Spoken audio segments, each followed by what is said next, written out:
Chapter 24. It was hard to leave one's homeland. On the night of the Double Seventh Festival, while others were busy dating girls, Li Yi couldn't control his emotions and tears streamed down his face because he missed his homeland. After missing his homeland enough, he still had to continue living. He didn't want to think about what the future would be like for the time being. What Li Yi should think about now was how to lead his family to prosperity. He said that the pain in the wind and rain is nothing. Wipe your tears and don't be afraid. At least we still have dreams. The servant girl was worried about her son-in-law and secretly hid outside the window to eavesdrop. When the strange singing in the room gradually disappeared, the servant girl looked up and felt slightly relieved. She also prepared to go back to her room to sleep. The sky was full of stars.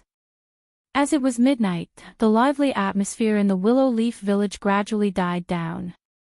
A little further away, the sword-wielding girl leaned against a willow tree that was as thick as a few people. She sensed the steady breathing in the room not far away from her. She slowly exhaled a mouthful of murky air and disappeared into the darkness. At this time, Li Yi, who had already reunited with his homeland in his sweet dream, didn't know that because of his unintentional action, an invisible wave was gradually rising somewhere far away, back to the pleasure boat. When two young scholars walked into the cabin, they were still in a trance as if they had suffered a great blow in their lives. At this time, there were already people surrounding them. "Brother Fong, how is it? How did Lady Ruoqing evaluate it?" Tonight's Double Seventh Festival poem was first place. Brother Fong must have been in the limelight in front of Lady Ruoqing this time, right? Of course. Brother Fong's poem, even in a large poetry gathering like Bishuan and Zhaowen, can be considered a masterpiece. Just now, after a round of competition, the scholar named Fang Zhou used an excellent Qixi poem to beat everyone else and took first place in the poetry meet. Everyone praised him generously. That poem was indeed a masterpiece. Even if it was placed in one of the most popular poetry gatherings tonight, it wouldn't be buried. Tomorrow, when someone sorted out the most outstanding poems of tonight's poetry gatherings and compiled it into a book, Fang Zhou's poem might also be on the list. At that time, he would probably become famous. Just now, he had taken it out for Miss Ruoqing to appraise. Now that he had returned, everyone came forward to ask him about it. If he had heard everyone's praises just now, the scholar named Fang Zhou would definitely have enjoyed it immensely. However, at this moment, he only felt an indescribable irony. He smiled bitterly and said, "Regarding the matter of first place, everyone, please do not mention it again. My words are really not worthy of these two words." Sigh, Brother Fang is too humble, indeed. When it comes to Qixi poetry, no one here can compare to Brother Fang. When the crowd heard this, they all laughed and spoke, thinking that he was just being humble. Fang Zhou only shook his head and smiled bitterly. His expression was extremely awkward. After a while, the crowd also noticed that he was acting strangely, and the atmosphere finally began to change. Could it be that Brother Fang has seen an even better poem? Scholar Fang smiled bitterly and nodded. He took a few steps forward and walked to a table. He slowly said, "Just now, I heard Lady Ruoqing recite another Qixi poem outside. Everyone, please take a look." With a wave of the brush, 3 large words appeared on the white paper. "Immortals at the Magpie Bridge." As each and every word was written out from Scholar Fang's hand, the noise in the hall gradually disappeared. Only the sound of the scholar's breathing gradually became heavier. When the last line of the poem was finished, the surroundings were so quiet that even a pin drop could be heard. After a while, a huge uproar drowned the entire room. "Li Yi." The singer and the beautiful woman muttered this name as they walked down the stairs. Suddenly, she turned her head and asked, "Does Ruoqing know this scholar?" The beautiful woman had also been thinking about this question. She shook her head and said, "I've never heard of him before. But for the sky prayer lantern to be picked up by you and me, he must be a scholar nearby. But this name is really unfamiliar. With the standard of a normal scholar, I'm afraid they would never be able to write such a good poem in their lifetime. Could it be one of those few? A look of suspicion appeared on the singer's face. She then said a few names. These people were all famous scholars in Qing and Prefecture. Their accomplishments in poetry were very deep, and many of their poems were widely read. Putting aside the fact that the name is different, just this handwriting. The lady named Ruo Qing shook her head. After hesitating for a moment, she finally said, just this handwriting alone is not something that an ordinary scholar could write. There was another sentence that she didn't say. With her accomplishments in poetry, she could naturally see that even the people that the singer had just mentioned were far from being able to write such a poem. After a while, the two of them had reached the door of the hall. The singer pushed the door open and the two of them stepped in. Suddenly, they felt that the atmosphere was a bit strange. When they looked up, they found that the hall was frighteningly quiet. The scene of loud chatter was no longer there. Everyone was looking at them with a strange expression. The two women's hearts shook. They didn't know what had happened. At this moment, the scholar surnamed Fong stepped forward and smiled bitterly at the beautiful woman. He raised his hands in a fist salute and said, Miss Ruoqing is very talented. Now that this, Immortal of the Magpie Bridge, has appeared, I'm afraid we don't need to write Qixi poems in the future. I didn't think that Miss Ruoqing was such a talented woman. My apologies. If you have such talent, why hide it earlier? Such talent really makes us men feel guilty. Although in this day and age, the status of women was not very high, but for those who were not any less talented than them, they could still receive the respect of these scholars. At this time, the beautiful woman had more or less understood why they would act like this. She hurriedly said, everyone may be mistaken. This, Immortal of the Magpie Bridge, is not, Miss Ruoqing. There is no need to be so modest. Brother Fong and Brother Wu heard it just now. Yes, I'm afraid we won't be able to write such a poem in our lifetime. There is no need to refuse. Seeing that everyone didn't seem to believe her explanation, a bitter smile appeared on the woman's face. She raised her hand and pressed it down. When her voice died down, she opened her mouth and said, if I said that this poem fell from the sky and I happened to pick it up, would you believe me? The surrounding atmosphere was silent for a moment, and then someone laughed out loud. Hee, miss, you must be joking. Everyone looked at the beautiful woman strangely. Their faces revealed an expression that said, don't take us for fools. If this kind of poem could casually fall from the sky, then what was the point of having scholars like them? They might as well go home and farm, and compose some useless poem. Seeing this, the absolute beauty could only smile bitterly and take out the sky prayer lantern that she had picked up earlier. Not long after, between the two pleasure boats on the river, a paper raft was sent over. After it was picked up by someone, it spread like snowflakes. This was the usual practice in the past. During such a large-scale festival, if a poetry competition produced a good poem, it would be taken out to exchange and correct with others. The poem would be passed around in many poetry competitions. When dawn came, someone would extract 10 of the most popular poems and compile them into a book, naming it Qixi Poetry Collection or something like that. For a long time to come, these poems would become the signature songs of the brothels, and they would soon spread far and wide. Tonight, a poem on the 7th day of the 7th lunar month called Immortal of the Magpie Bridge spread through the two shores of the Yuan River in this manner, causing quite a commotion. At this time, in the Willow Leaf Village, the scholar named Li Yi suddenly felt a chill in his sleep. He unconsciously frowned and wrapped his blanket tightly around himself. He turned over and continued to sleep.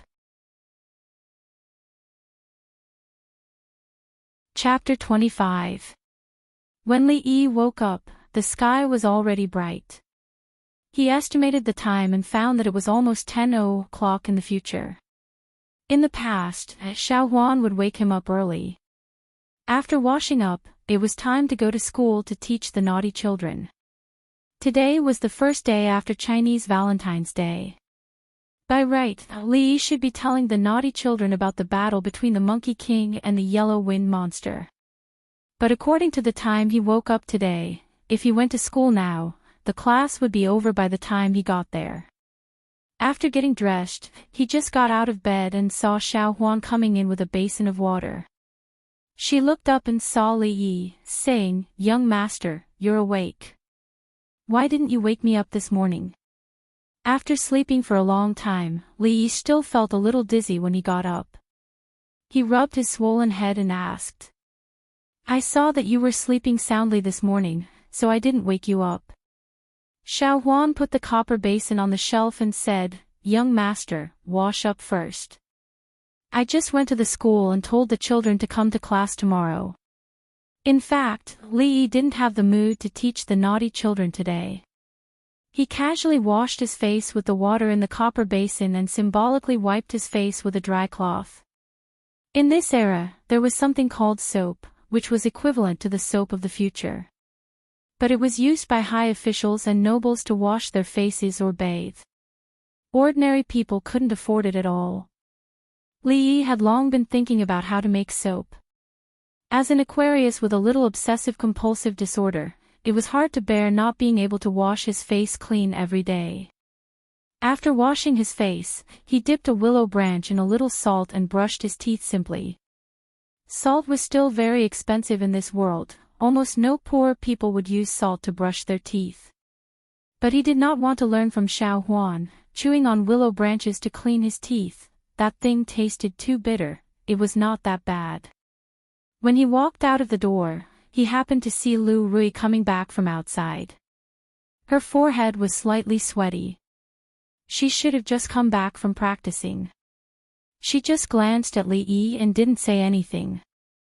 Then she went back to her room to take a bath. Li Yi's room was in the front yard, while the backyard was Xiao Huan and Lu's sister Rui's room, which he had never entered. Looking at Rui's disappearing figure, Li Yi's lips twitched. She was pretty and thick-skinned. She had cheated him of a few hundred copper coins, yet she still pretended that nothing had happened. At the very least, Li Yi could not do this. "Hey, Xiao Huan is here." A rough voice suddenly came from the side, startling Li Yi. When he turned his head, he saw a burly middle-aged man walking into the courtyard. When he saw this man, Li Yi's body trembled and his face immediately darkened. The burly man and him could be considered old acquaintances. At that time, when Lu Rui gave the order, it was this man who flipped off the horse and threw himself onto it. Suddenly seeing this familiar face, Li Yi felt a faint pain in his lower abdomen. "Uncle Fong, what can I do for you?" Xiao Huan was very friendly to this man and said with a smile. The man smiled honestly and waved the things in his hands. He said, "I just hunted a pheasant from the mountain this morning. Take it and stew it for Miss to nourish her body." Only then did Li Yi realize that the man was carrying two unknown objects in his hands. A golden crown, colorful feathers, a red belly, and long tail feathers, a red-bellied golden pheasant. Li Yi glanced at the man. This was the pheasant he hunted on the mountain? Hunting and killing animals protected by the country was illegal in the future. However, a golden pheasant was still a chicken. It was fine as long as there was meat. Moreover, wild pheasants should be much more delicious than the hens raised by the Wu family, right? In an instant, when Li Yi looked at the man again, he actually felt that the originally hateful face was much more pleasing to the eye. Xiao Huan looked troubled and said, "Uncle Fong, take these two pheasants back and let Auntie stew them for the children. We haven't finished eating the pheasants that the son-in-law picked up 2 days ago. Last year's harvest was not good, and every family in the village had a hard time. The Lu family was better off. After all, they were the main family, and at least they would not starve." However, there were many people who even had to carefully plan their 2 meals a day. The man in front of him belonged to this category.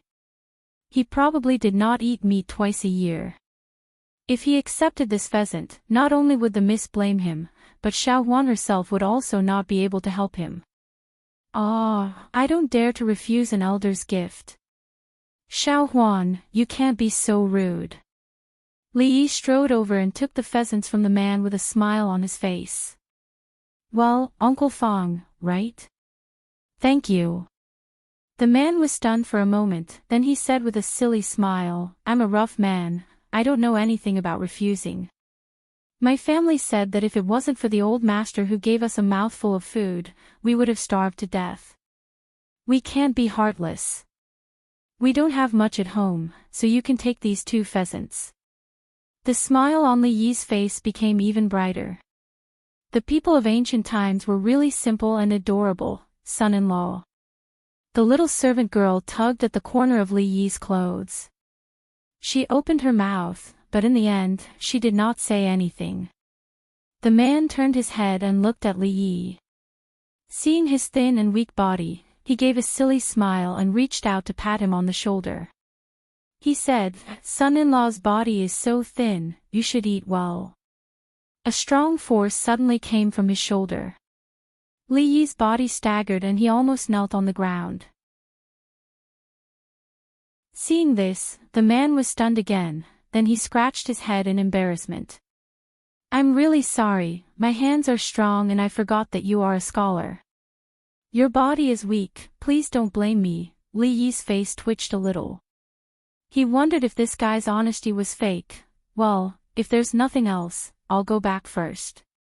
My family is still waiting for me at home. The man rubbed his hands and said with some embarrassment. Goodbye, Uncle Fang.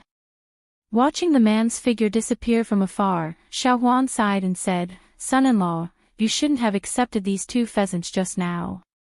As Li Yi rubbed his still aching shoulder, he asked in confusion, why? Previously, Master Fang's family was indebted to Uncle Fang's family. Now, there are only 2 young ladies left at home. Uncle Fang often sends some things over, and some of Master's old brothers from back then also help out with anything. The little servant girl's pretty eyebrows furrowed. She said, usually, the young lady doesn't let Xiao Huan accept these things. Their lives are not good. If the pheasants in his hands were the 2 hens from Lady Wu's house, Li Yi would definitely kill them and pluck their feathers without any psychological burden.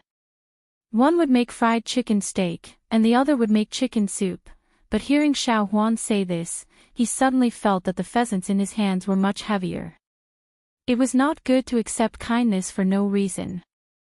Li Yi thought for a moment and said, how about this, we cook these 2 pheasants and send some to them as a return gift. What do you think? Hearing this, the little servant girl's eyes suddenly lit up. She said, okay, the food you cook is so delicious, they will definitely like it. Li Yi smiled. After putting the pheasants down, he waved his hand and said, clean up and go to the mountain to pick some fresh mushrooms. We will eat chicken stewed with mushrooms today.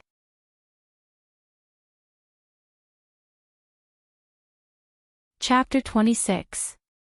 A little girl picking mushrooms, carrying a large bamboo basket. Walking through the forest and hills barefooted in the early morning. The young girl's clear voice accompanied by a cheerful melody echoed on the mountain path. The young servant girl sang the song that the son-in-law had just taught her and bounced along the way. The small bamboo basket on her back was already filled with many mushrooms. The son-in-law was going to cook a dish that she had never eaten before in the afternoon. The young girl's heart was filled with a little anticipation and even her footsteps became much lighter. Li Yi walked a few steps behind the young servant girl. Looking at this beautiful figure that seemed to be filled with limitless vitality, he couldn't help but sigh in his heart, it's good to be young. The mushrooms that grew in the mountains were naturally harmless and fresh. Whether it was chicken stew with mushrooms or a bowl of delicious mushroom soup, they were the best choice of ingredients.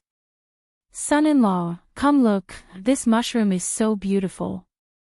The young servant girl's startled voice once again rang in Li Yi's ear. When he turned his head to look, he found that Xiao Huan was excitedly running to a certain tree and plucking an orange-red mushroom that was covered with white scales. "This mushroom is so beautiful, it must be very delicious." The young servant girl walked in front of Li Yi as if she was asking for praise and said while holding the mushroom. Li Yi carefully looked at the mushroom in Xiao Huan's hand and quickly found a similar picture in an atlas of fungi in his mind. He then smiled and shook his head, saying, "This mushroom can't be eaten.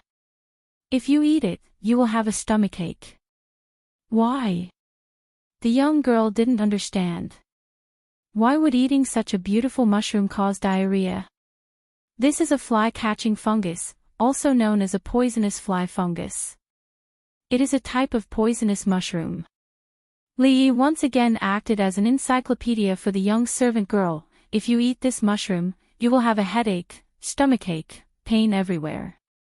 In any case, this mushroom can't be eaten." The young servant girl looked at Li Yi and her big eyes began to twinkle like little stars. To be able to cook, draw, write poems, sing, and even be able to tell if a mushroom is poisonous at a glance. The son-in-law is amazing. In the future, you must remember that the prettier a mushroom is, the more likely it is to be a poisonous mushroom. Just like women, the prettier they are, the more dangerous they are. Seeing that most of the mushrooms had been picked and they were about to go home, Li Yi lectured the little servant girl on the philosophy of life. This little girl's mind was as pure as a piece of white paper. If she was sold, she would probably have to count the money for the other party. Usually, she had to set up a correct view of the world so that she would not be taken advantage of in the future. Such a beautiful mushroom, how could it be poisonous? The young maidservant looked at the mushroom in her hand and thought of what Li Yi had said just now.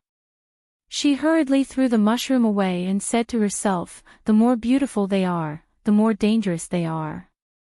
It's not like that. Eldest Miss and Second Miss are both so beautiful." As she said that, the young maidservant's pretty face blushed and she muttered softly, "Actually, Xiao Huan is also quite beautiful." She looked up and realized that Li Yi had already walked more than 10 steps away. She immediately stopped thinking about these things and hurriedly chased after him. "Son-in-law, wait for me." When Li Yi and Xiao Huan returned to the stockade village, along the way, there were many people who greeted Xiao Huan. Li Yi memorized each and every one of these people's faces in his heart.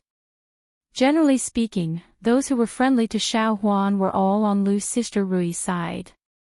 When they passed by one of the houses, they saw a brat about 7 or 8 years old, who was wearing coarse clothes and had patches all over his body, squatting at the door and eating. When he heard someone coming, he looked up and timidly called out, "Sister Xiao Huan." This mischievous child, Li Yi, looked very unfamiliar. He definitely hadn't been to school, so Li Yi guessed that he shouldn't be a member of the Lu family. Most of the people in the Willow Leaf village had 2 meals a day, and the time was not fixed. When they passed by, Li Yi glanced at the mischievous child's bowl. It was black and he didn't know what it was. When he got closer, there was also a kind of unpleasant smell. It was hard to imagine that this was actually something that people ate. However, for the mischievous child, this seemed to be a delicacy. He ate it happily. In his other hand, there was also an object that looked like a steamed bun. It was also black, and when he bit into it, there was a crunching sound. Looking at the mischievous child with great difficulty, the muscles at the corner of Li Yi's mouth were a little impulsive, and he faintly felt a toothache. A strong figure walked out of the house. After seeing Li Yi and Xiao Huan, he was stunned for a moment. He immediately smiled honestly and greeted the two of them. Li Yi was also stunned. Wasn't this big man the one who gave them 2 pheasants in the morning? Looking down at the thing in the mischievous child's bowl again, Li Yi couldn't believe it. The big man who gave them meat so readily in the morning actually had his own child eating this kind of thing. The big man walked out of the house and gently kicked the mischievous child sitting on the ground. He scolded, "Little bastard, what are you waiting for? This is the son-in-law, hurry up and call someone. Greetings, son-in-law. After being kicked by his father, the mischievous child put down the bowl and cornbread and timidly barked. Woof! A yellow dog ran out of the house. Perhaps it felt that the young man in front of it was very unfamiliar, so it barked at Li Yi twice. Suddenly, it fiercely sniffed its nose. When it glanced at the cornbread on the side, its eyes suddenly lit up. It bit the cornbread and disappeared in front of them at a shocking speed. Seeing this scene, the mischievous child was stunned, Xiao Huan was stunned, and Li Yi was stunned. The big man was also stunned. However, in the next moment, Li Yi suddenly heard an explosive roar in his ear. The big man's bear-like body had already chased after the dog. Hey, if you dare eat that cornbread, I'll kill you today to go with my wine. Seeing the figure of the man and dog disappear, Li Yi looked down at the bowl of black food on the ground that emitted a strange smell. He already didn't have the mind to wonder why the yellow dog had such a domineering name as Hey. That big man gave them 2 pheasants, but his own family ate this kind of thing. This made Li Yi shocked, and he couldn't help but sink into deep thought. In the Willow Leaf Village, the Lu family was like the landlord. They owned all the land, and although their lives weren't good, it wasn't too bad. However, most of the people were like the big man just now. They were almost equivalent to tenant farmers living at the lowest level of society. They were only able to feed their families and not starve to death. If they encountered a bad harvest year, they probably wouldn't even be able to fulfill this minimum requirement. Li Yi found out from Xiao Huan that last year was a disaster year with a large decrease in harvest, so everyone in the stronghold was currently living a very difficult life. In all fairness, if it was Li Yi himself, he definitely wouldn't do what the big man did under such circumstances. Perhaps, this was the most admirable aspect of the people in this world. Li Yi couldn't help but admit that he was moved by the simple and honest big man in front of him, or in other words, the simple customs of this world.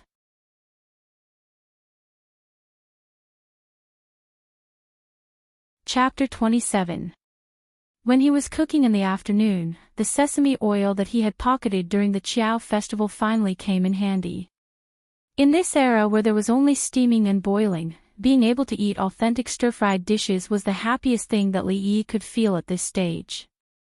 He used lettuce leaves to make a plate of stir-fried green vegetables. After the water celery from the river was blanched in the pot, it had a special flavor when mixed with cold water. The pheasant that the burly man brought over was made into chicken mushroom stew by Li Yi. They were all fresh ingredients, plus a simplified version of kung pao chicken and a delicious mushroom soup. 2 meat dishes, 2 vegetables, and 1 soup. In the future, it might seem a little shabby, but now, it made Li Yi feel like he was celebrating the new year. For many people living in the Willow Leaf Village, they might not even be able to eat so much during the new year. Xiao Huan. When the last mushroom soup was out of the pot, Li Yi tasted it. It tasted pretty good, so he shouted towards the door. The little servant girl ran in like the wind and hurriedly said, "Young master, what's the matter? Take some of these dishes and send them to Uncle Fang's house. We'll start eating when you come back." Li Yi took off his apron and said to Xiao Huan while washing his hands, "I'll go right away." Xiao Huan was already craving for food just by smelling the fragrance of the dishes. She quickly found a food container from the kitchen, washed it, and divided a portion of each dish. At this moment, in a dilapidated courtyard, a dirty child looked at the burly man named Fang and said weakly, "Father, I'm hungry." A woman in coarse clothes touched her child's head lovingly, and a trace of helplessness flashed in her eyes. The burly man glared at a dog that was limping in the courtyard. In the end, he did not manage to snatch back the last cornbread. When he turned his head, a trace of bitterness appeared on his face, and he said, "Bear with it a little longer. When I get my salary tomorrow, I'll come back and buy you some steamed buns."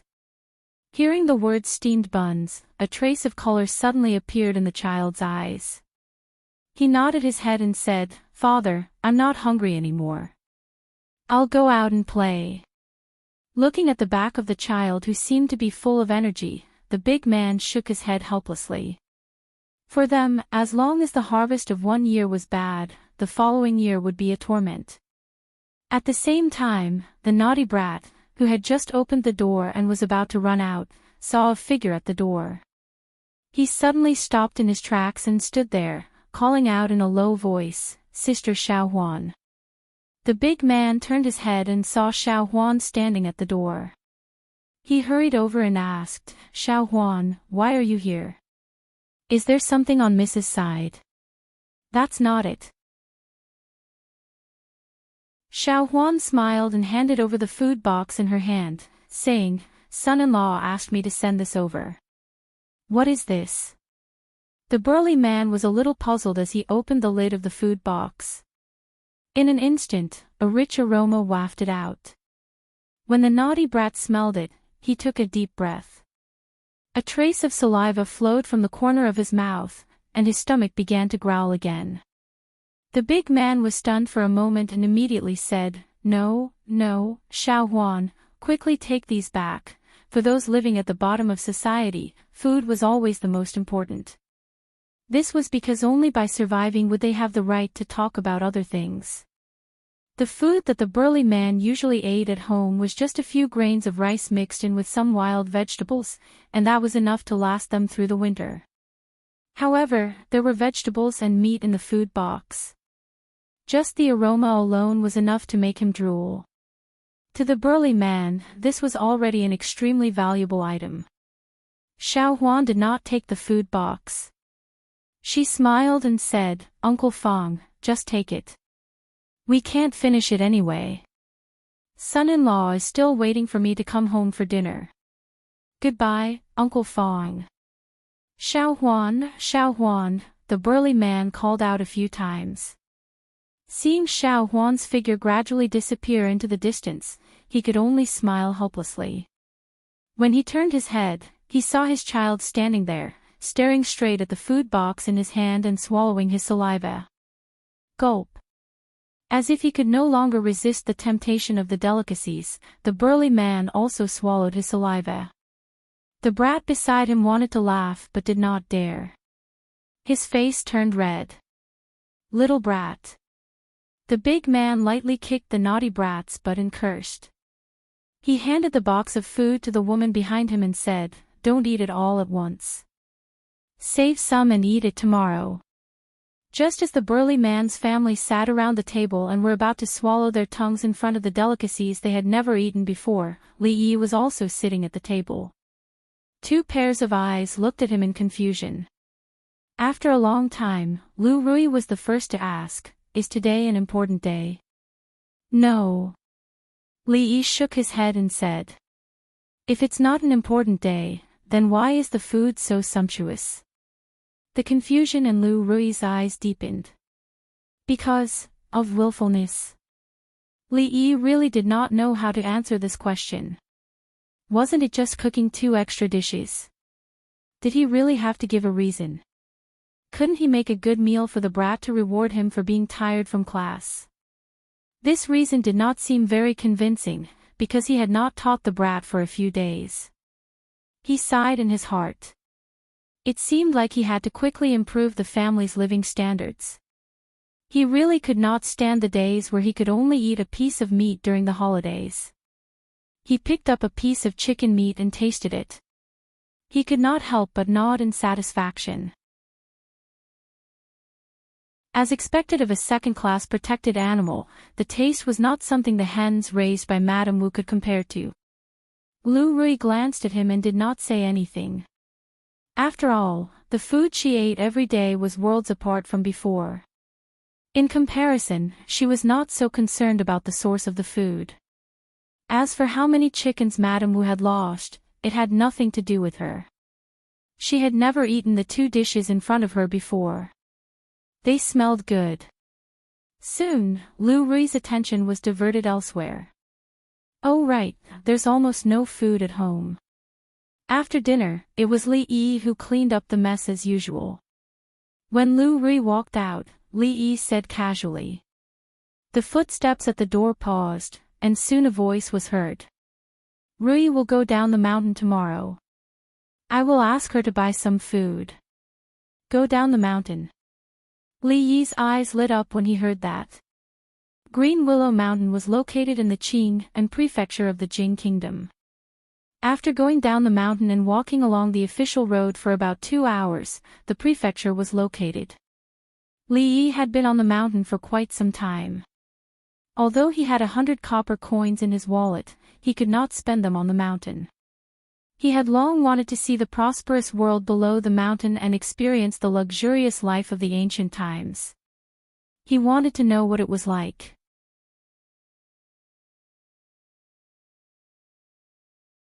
Chapter 28. The Anqing Prefecture was located in the southwest of the Jing Kingdom. It was once the capital of the Jing Kingdom and was extremely prosperous. It was the second largest capital city in the Jing Kingdom after Jingdu at this moment. On the official road leading to the southwest gate of the Anqing Prefecture, a few sturdy horses with shiny fur galloped over. A woman dressed in white pulled on the reins and the horses let out a long neigh in pain. They raised their hooves high in the air and stopped some distance away from the city gate. Neigh! A few sounds rang out in succession. A few sturdy men skillfully dismounted from their horses. The horses' hooves trampled the ground in a chaotic manner, stirring up a cloud of dust. Son-in-law, we've arrived at the prefecture. The burly man with the surname Fong grabbed Li Yi's arm and jumped down from his horse. Li Yi raised his head and looked at the city walls that were dozens of feet high. He couldn't see the end of the city walls on either side. He couldn't help but feel his legs turn to jelly and his vision become dizzy. Blurg. He held onto a willow tree by the moat and vomited for a while. Only then did the feeling of extreme discomfort subside a little. Of course, he didn't feel a sense of admiration just because he saw the city walls that were more than 10 meters high. Instead, he used this behavior to express the shock in his heart. For a person who had never ridden a horse before, the fact that he was still able to stand after being forced to ride on a horse for more than 10 kilometers on a bumpy mountain road was already proof that Li Yi's body was very strong. His first trip to the prefecture city wasn't as perfect as Li Yi had imagined. Before he even entered the city gates, his entire body already felt like it was going to collapse. Son-in-law, your body is too weak. You need to train properly. The burly man with the surname Fong couldn't help but say when he saw Li Yi's uncomfortable appearance. He had only ridden a horse for a short while and he was already vomiting like this. This new son-in-law was good in every aspect, but his body was too weak. He didn't seem like a man at all. Li Yi glared fiercely at the burly man and couldn't be bothered to speak to him. He turned his head and looked at the bustling city with a relatively formal gaze for the first time. There was an endless stream of pedestrians going in and out of the city gates. Goods and carriages were mixed among them. It looked crowded but orderly. Looking inside the city gates, there were even more people. The streets on both sides were filled with all kinds of stalls. One could even hear the hawkers' shouts from outside the city gates. Li Yi followed Lu Rui and the others into the city gates. He finally felt the prosperity of the city. The streets under his feet were all paved with square bluestones. The buildings on both sides of the street had rolled-up eaves with carved balustrades and painted phoenixes. It was full of ancient vibe. Passers-by dressed in ancient costumes passed by him, which made Li Yi realize once again what kind of world he was in now. The horse that the burly man with the surname Fong was leading was certainly not the property of the Willow Leaf Village. The Jing Kingdom had always been short of horses. To a large extent, they had to rely on importing horses from other countries to meet their normal needs. The price of a horse in the market was about 70 to 80 taels of silver. At this time, 1 tael of silver was about equivalent to 1,000 copper coins. Li Yi roughly estimated the price of goods in this era. 1 copper coin was probably equivalent to 50 cents in the future. In this way, a horse should be converted into RMB, which should be a lot of money anyway. If every family in the Willow Leaf Village had a horse, they wouldn't have to eat rice and vegetables.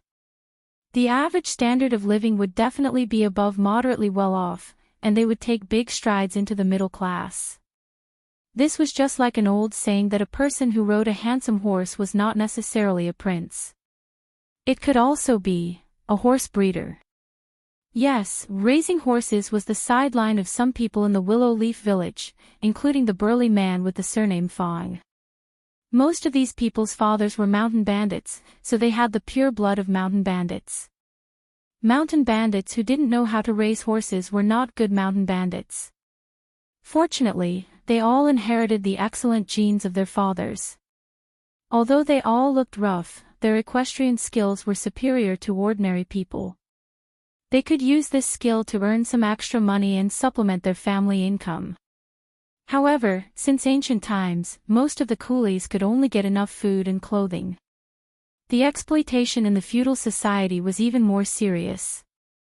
The wages they received could only ensure that their families wouldn't starve to death. Every month, the burly man would take these horses down the mountain for inspection and collect their wages for the previous month. On the way here, Li Yi had asked him about it. The monthly wage for raising a horse was 100 copper coins, which was pitifully low. It was only enough to buy a few caddies of rice. Furthermore, there were only 4 months of time to raise a horse every year. With a few hundred copper coins, they would have to support them for an entire year. After making an appointment to meet at the place where they would go back, the burly man with the surname Fong and the others took the horses and left. In the blink of an eye, Li Yi and Rui also disappeared, leaving him alone. This made Li Yi confused. Weren't they afraid that he would take the opportunity to run away? Thinking of the crazy old man who wanted to catch him, he couldn't go back to his previous home. Weighing the money bag, Li Yi suddenly felt that staying in the Willow Leaf Village was not bad. He spent 4 copper coins to buy 2 steamed buns on the street and took a bite. The skin was thin and there was a lot of filling. After eating the 2 steamed buns, the hunger in his stomach suddenly disappeared. Li Yi couldn't help sighing in his heart. In the past, when he bought steamed buns outside, he couldn't even see the filling after taking a bite. Those guys who only had money in their eyes wanted to sell steamed buns as steamed buns. In comparison, the people in ancient times were more honest. He had already spent 4 of the 128 copper coins. Originally, Li Yi wanted to rely on this money to live a good life, but the reality was cruel. After walking around the street, Li Yi found that it seemed that he could only eat steamed buns. Whether in modern or ancient times, he was poor, which made Li Yi inexplicably sad in his heart. Especially after seeing the prosperity of Enchanting Prefecture, Li Yi had made up his mind to immediately think of ways to make money when he went back. Modern people had their pride, not to mention that he had a cheating device that could be said to be against nature. If he still lived a life of eating rice and vegetables all day, it would be too embarrassing for a time traveler. While walking around, he bought some vegetable seeds from a roadside stall. He happened to see hawthorn selling in a nearby stall, so he also bought a few kilograms. He hadn't used the white sugar that he had embezzled last time, and it had been a long time since he had tasted the taste of candied hawthorn. Even in the entire Jing Kingdom, Enchanting Prefecture could be considered as one of the most prosperous cities. There were brothels, and rows upon rows of brothels. It was a pity that Li Yi could only wander in front of these places. After walking around the street, he was a little tired, so he found a corner to rest. This was a street corner with slightly less people. Not far from Li Yi, there was a table and a chair. On the table, there was a brush, ink, paper, and inkstone. There were also some paper tubes on the side. A young scholar was sitting there, holding a thread-bound book in his hands and reading it attentively. These days, when scholars were short of money, it was a very common thing to set up a table and sell paintings and calligraphy on the street. Just as Li Yi was thinking about whether or not he should do the same in the future when he was short of money, a man wearing coarse clothes suddenly ran over from afar. He ran up to the scholar, said a few words while panting, and then left. After the man left, the scholar's expression immediately became a little anxious and nervous. He suddenly raised his head and saw Li Yi standing under a nearby tree. His eyes suddenly lit up, and he quickly walked over.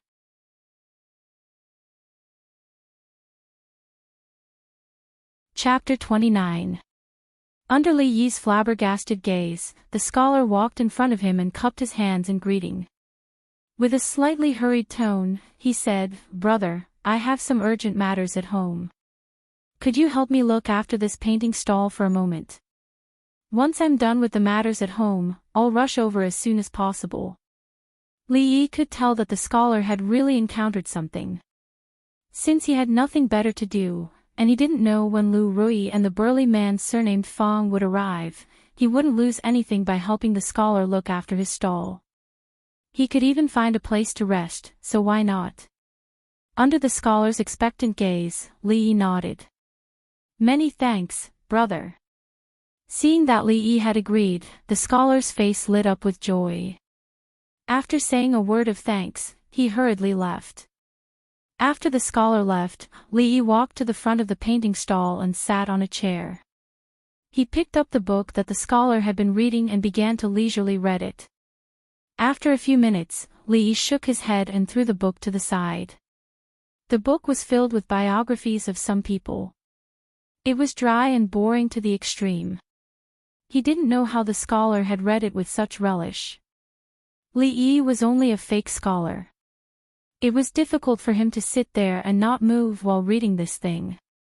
He looked at the table and saw a completed painting. The painting was of a woman. Her face was like a hibiscus, her figure was slim, and she was quite beautiful. He casually pulled out a few paper tubes and opened them. They were all completed paintings of people and landscapes. From a layman's point of view, the scholar's painting skills were not bad. However, when he thought about it, it was normal. In this era, even if scholars weren't proficient in poetry and painting, they would definitely know a little. If they didn't have some skill, they would be embarrassed to call themselves a scholar. Looking at the things like brushes, ink, and paints, Li Yi couldn't help but feel an itch. Over the past few days, he had also digested quite a number of books on painting techniques. In his heart, he was still thinking that if he couldn't make it in the future, he would learn from this scholar and set up a painting stall on the street. He would definitely not starve to death by selling paintings for a living. There was no more Xian paper in the stockade village. Li Yi had never found an opportunity to practice. He rolled up the painting on the table and put it aside. He grabbed a blank piece of Xian paper and dipped the brush in ink. After thinking for a while, he raised the brush and started drawing on the paper. Before long, the outline of a woman's face appeared on the paper. Although the facial features were not drawn, it was not difficult to tell that the person Li Yi wanted to draw was Lu Rui based on the shape of the face. "It's my first time drawing a 3D character, so I'll use her to practice." Recalling Lu Rui's cold expression, Li Yi's face curled into a wicked smile. When he put down his brush, he began to draw the facial features and figure. 3D painting sounded very difficult and pretentious, but it was nothing more than the handling of light and shadow, the difference in proportions, and some techniques of composition. As long as one had a little bit of painting foundation, it was actually not difficult to grasp.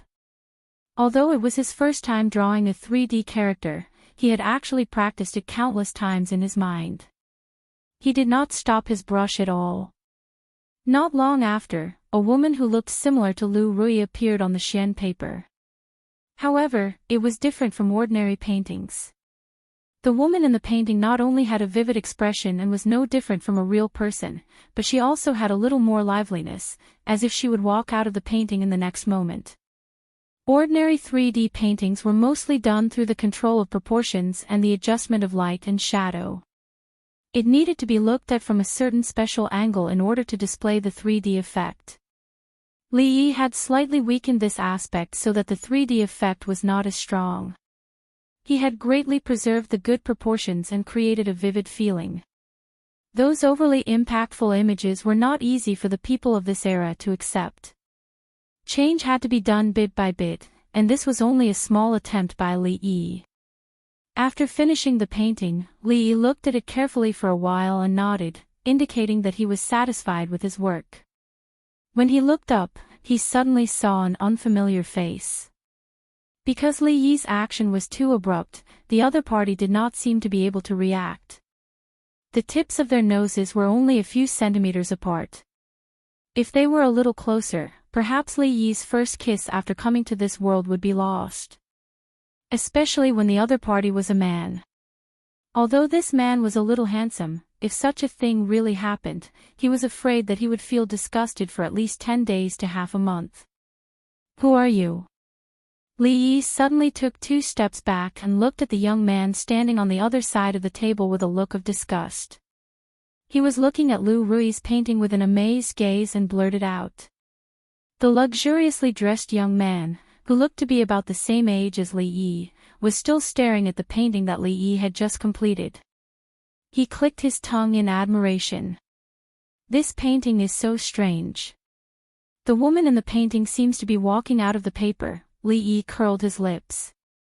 Although this guy was dressed decently, he was still a bumpkin who had not seen much of the world. It was just a 3D painting, and he was already so surprised. "This painting is really strange," the young man murmured. Then he looked up at Li Yi and said with interest, "Use this style and draw one for me." "No." Li Yi did not even look at him. He said lightly and sat back in the chair. After standing for so long, his waist was sore. It was still more comfortable to sit. "Why?" The young man was stunned when he heard this and asked. "Sorry, my principle is to only paint women, not men," Li Yi said lazily. The young man raised his eyebrows. He did not expect that a street art dealer would have such a rule. He looked at him from head to toe and suddenly said, "1 tael of silver." 1 tael of silver. Li Yi heard this and was slightly moved. 1 tael of silver was almost equivalent to 1,000 copper coins. With the current market price, it was enough to buy 2 meters of rice. 1 meter of rice was about 150 catties. Even if they ate rice every day, it would be enough for a family of 4 to eat for a long time. Looking at this guy's clothes, he did not look like a poor person. Just the jade pendant hanging on his waist was probably worth a lot of money. He should not be lying. However, as a man, how could he bend his back for a mere 2 meters of rice? Li Yi shook his head and said, "I won't paint for 1 tael of silver." 5 taels. The young man saw that Li Yi was obviously moved and his lips curled into a smile as he spoke again. 5 taels of silver, 10 meters of rice. Li Yi's expression was conflicted. After a long time, he squeezed out a few words from his throat, "I won't paint for 5 taels." As a man, he would not bend his back even for 10 meters of rice. 10 taels. The young man's expression was calm as he spoke again. As soon as he finished speaking, Li Yi abruptly stood up from his chair. This sudden action startled the young man. At the sight of this scene, a few figures who were squatting in a corner nearby stood up abruptly, their hands involuntarily reaching for their waists. At this moment, Li Yi warmly patted the young man's shoulder and smiled. "When I first saw you, I felt a sense of familiarity. Now that I think about it, you look very much like an old friend of mine." Based on this point alone, what harm is there in breaking the rules today? Seeing that the scholar in front of him seemed to have changed into a different person, the young man was stunned and could not react for a moment.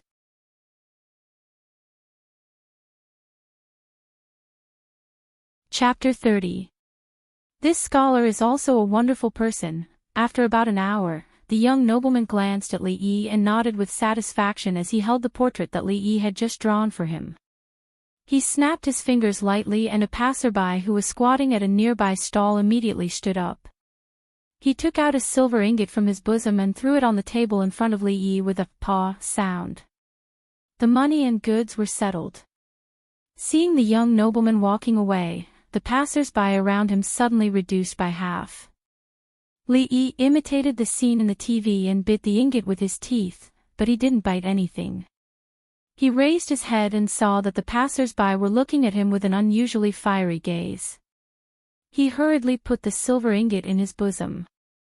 To some extent, this was the first pot of gold he had truly earned after coming to this world. Don't look down on these 10 taels of silver. With the current market price of 1 tael of silver, 1 tael of silver could buy 2 stone meters of rice. These 10 taels of silver were enough for a family of 4 to live on for several years. Touching the silver ingot in his bosom, Li Yi couldn't help but sigh in his heart. The people in the city were indeed rich. In this way, he only needed to draw a painting like this every day and he would soon be able to live an early retirement life. Of course, this was only the most ideal situation. Except for that nobleman who looked dignified but seemed to have a screw loose in his head, there were probably not many people who would spend 10 taels of silver to buy such a painting. With the silver ingot in hand, Li Yi's mood was much better. He lay comfortably on the chair and basked in the sun while waiting for the scholar to come back. This time, he didn't have to wait for long. The figure of the scholar hurriedly ran over. The two of them exchanged some greetings. The scholar gratefully held on to Li Yi's hand and didn't let go. He kept saying thank you until Li Yi noticed that the passers-by's gazes had changed. Only then did he hurriedly wave his hand, indicating that he wanted to leave. Of course, before he left, he took the portrait of Rui with him. The scholar didn't say anything about it. Instead, he told Li Yi his address and invited him to come over and compare his painting skills when he had the time. Holding the 10 taels of silver, Li Yi felt a lot more at ease. He could now pay for the things he couldn't afford just now. However, he already had a lot of things in his hands. It would be better to wait for the big fellow surnamed Fong and the others to return. After all, there was free labor for him to use. It would be a waste not to use it. He walked to the big willow tree where he had agreed to meet Lu Rui and the others. He found a clean rock and sat down, waiting for Mr. Fong and the others to return. At this moment, Li Yi did not notice that not far behind him, a young man with a protruding mouth and ape-like cheeks was staring at his back with a greedy glint in his eyes. After looking around for a while, the young man's figure quickly disappeared into an alley. After Li Yi left, the scholar began to pack up his things. "Ha! Why are you packing up so early today?" A clear voice came from the front. The scholar raised his head and saw who it was. He smiled and said, "So it's Miss Xiao Chui. I had some matters to attend to at home today, so I packed up a bit early. Miss, are you here to pick up a painting?" The girl, who appeared to be around 15 or 16 years old, had her hair combed into 2 buns, and her face had some baby fat on it. She nodded and said, "Is the painting done?" "The young lady sent me to pick it up early in the morning." The scholar smiled and nodded. He handed over a painting tube on the table and said, "It's done. Miss Xiao Chui, open it and take a look. If there's anything you're not satisfied with, feel free to point it out. We can still make changes." The girl waved her hand and said, "There's no need. The young lady is in a hurry. After I pick up the painting, I have to hurry back." The girl didn't have any doubts about the scholar's painting skills. She casually took the painting tube from the scholar and took out a few silver coins from her waist pouch. She placed them on the table and hurriedly left. The scholar packed up his things and placed them in a nearby restaurant before quickly leaving. At this moment, Li Yi's situation wasn't very good. Seeing a few strangers slowly approaching him, Li Yi stood up with a vigilant expression. His intuition told him that trouble was coming. Just as he was about to walk away, two people appeared on either side of him. Their physiques were comparable to the large man's surnamed Fong. It was clear that they weren't people that Li Yi could deal with. In the blink of an eye, Li Yi understood what had happened. He was afraid that when he took out the silver just now, someone had seen it. He was surrounded on three sides, and there was an alley behind him. Li Yi didn't even think before running inside. Seeing his actions, the people didn't chase after him. Instead, they all revealed a mocking smile. Does that scholar really have silver on him? Walking to the entrance of the alley, the leader of the group, a man with a knife scar on his face, suddenly stopped and turned to look at the young man with a protruding mouth and ape-like cheeks. It was no wonder that he was curious. Looking at that person's clothes, he was just a poor scholar. He didn't look like a rich person at all. When the young man heard this, he immediately said with a flattering expression, "Big brother, how could I dare to lie to you? I just saw him take out such a big ingot of silver with my own eyes. I'm afraid that it's at least 10 silver coins." As he said this, he extended his hand and gestured with his fist to the large man. 10 silver coins. The knife-scarred man licked his lips. 10 silver coins was enough for him to live a carefree life for a while as long as he didn't go to the famous money-squandering dens in the city. Go in. The large man waved his hand and everyone entered the alley. Damn it. After running for more than 10 steps, he saw a high wall at the end of the alley. Li Yi cursed. He didn't think that this would be a dead end. When he turned his head, he saw that those people had already entered. Scholar, do you want to hand over the silver coins yourself, or do you want us to help you? The leader of the knife-scarred man walked in front of Li Yi with a face full of ridicule. He crossed his arms and looked at him condescendingly. This large man had the back of a tiger and the waist of a bear.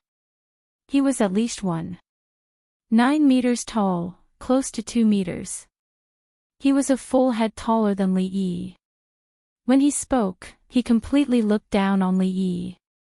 The people behind him also looked at him with a mocking gaze. It was as if they were looking at a lamb waiting to be slaughtered.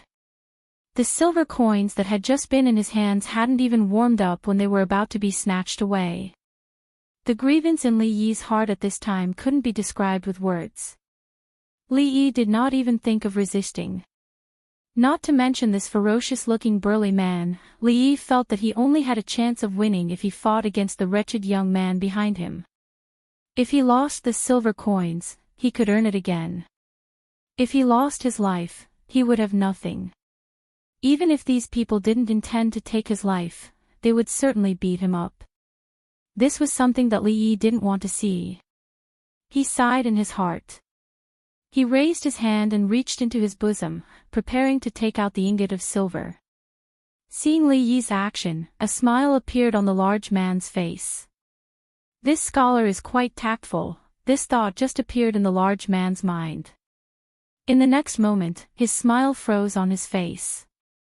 Damn knife scar, what did you just say?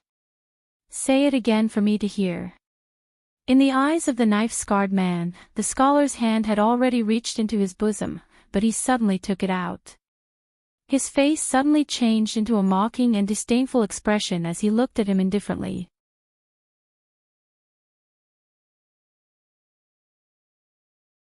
Chapter 31. Damn Dao Ba, what did you just say? Say it again for me to hear. Surrounded by more than 10 burly men in the narrow alley, the handsome scholar looked disdainfully at the leader of the group, Dao Ba. His voice was clearly transmitted to everyone's ears. The people behind Dao Ba were stunned.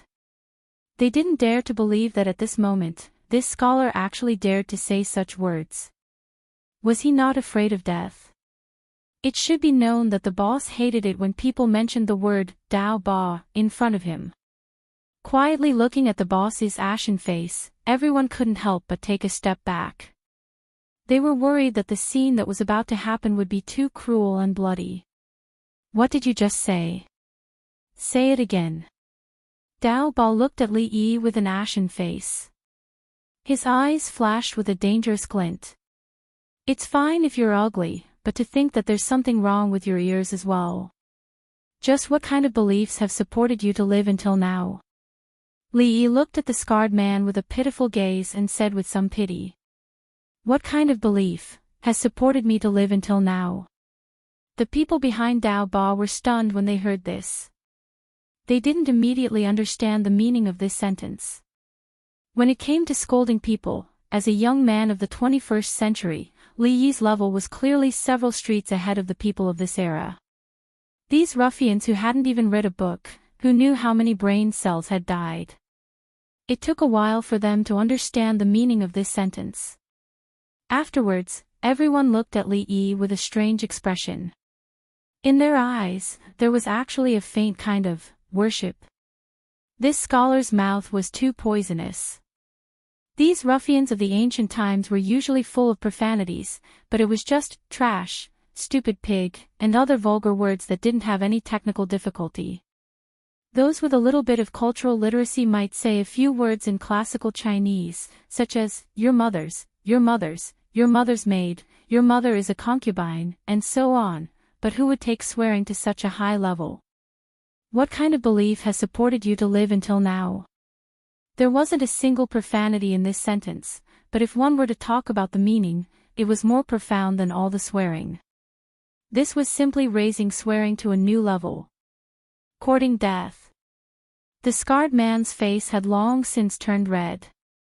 Li Yi's words had successfully aroused his anger, making him want to immediately destroy this scholar in front of him and completely disappear from this world. As he roared, he clenched his fist and smashed it toward Li Yi's face. The 2-meter-tall man had an incomparably sturdy physique. One of his arms was as thick as Li Yi's thigh. The muscles on his exposed arms were bulging, and his sandbag-sized fists carried a whistling sound, full of momentum. If this full-force punch really landed on Li Yi's face, he would probably have to go through another glorious transmigration. However, the man's fist did not land on Li Yi's face in the end. The long sword on his neck was like a bucket of cold water poured on his head, extinguishing all the anger in the man's heart. His fist stopped in midair, and beads of cold sweat rolled down his forehead. Hiss! The surrounding people sucked in a breath of cold air and couldn't help but take a few steps back. Their faces were pale as they looked at the beautiful woman who had appeared out of nowhere and held a cold sword on their boss's neck. The cold light of the long sword was cold and incomparably sharp. It was likely that the woman holding the long sword would cut off the scarred man's head with just a little bit of force. Big brother. When did she come over? Who are you? Quickly let go of our big brother. Heroine, let's talk this out. The group of subordinates wanted to save the scarred man, but they didn't dare to act rashly. They could only stand there fearfully, not daring to take a step closer to the beautiful woman. The one who was the most frightened at this moment was, of course, the scarred man with the long sword on his neck. In the hot weather, the cold long sword was placed on his neck.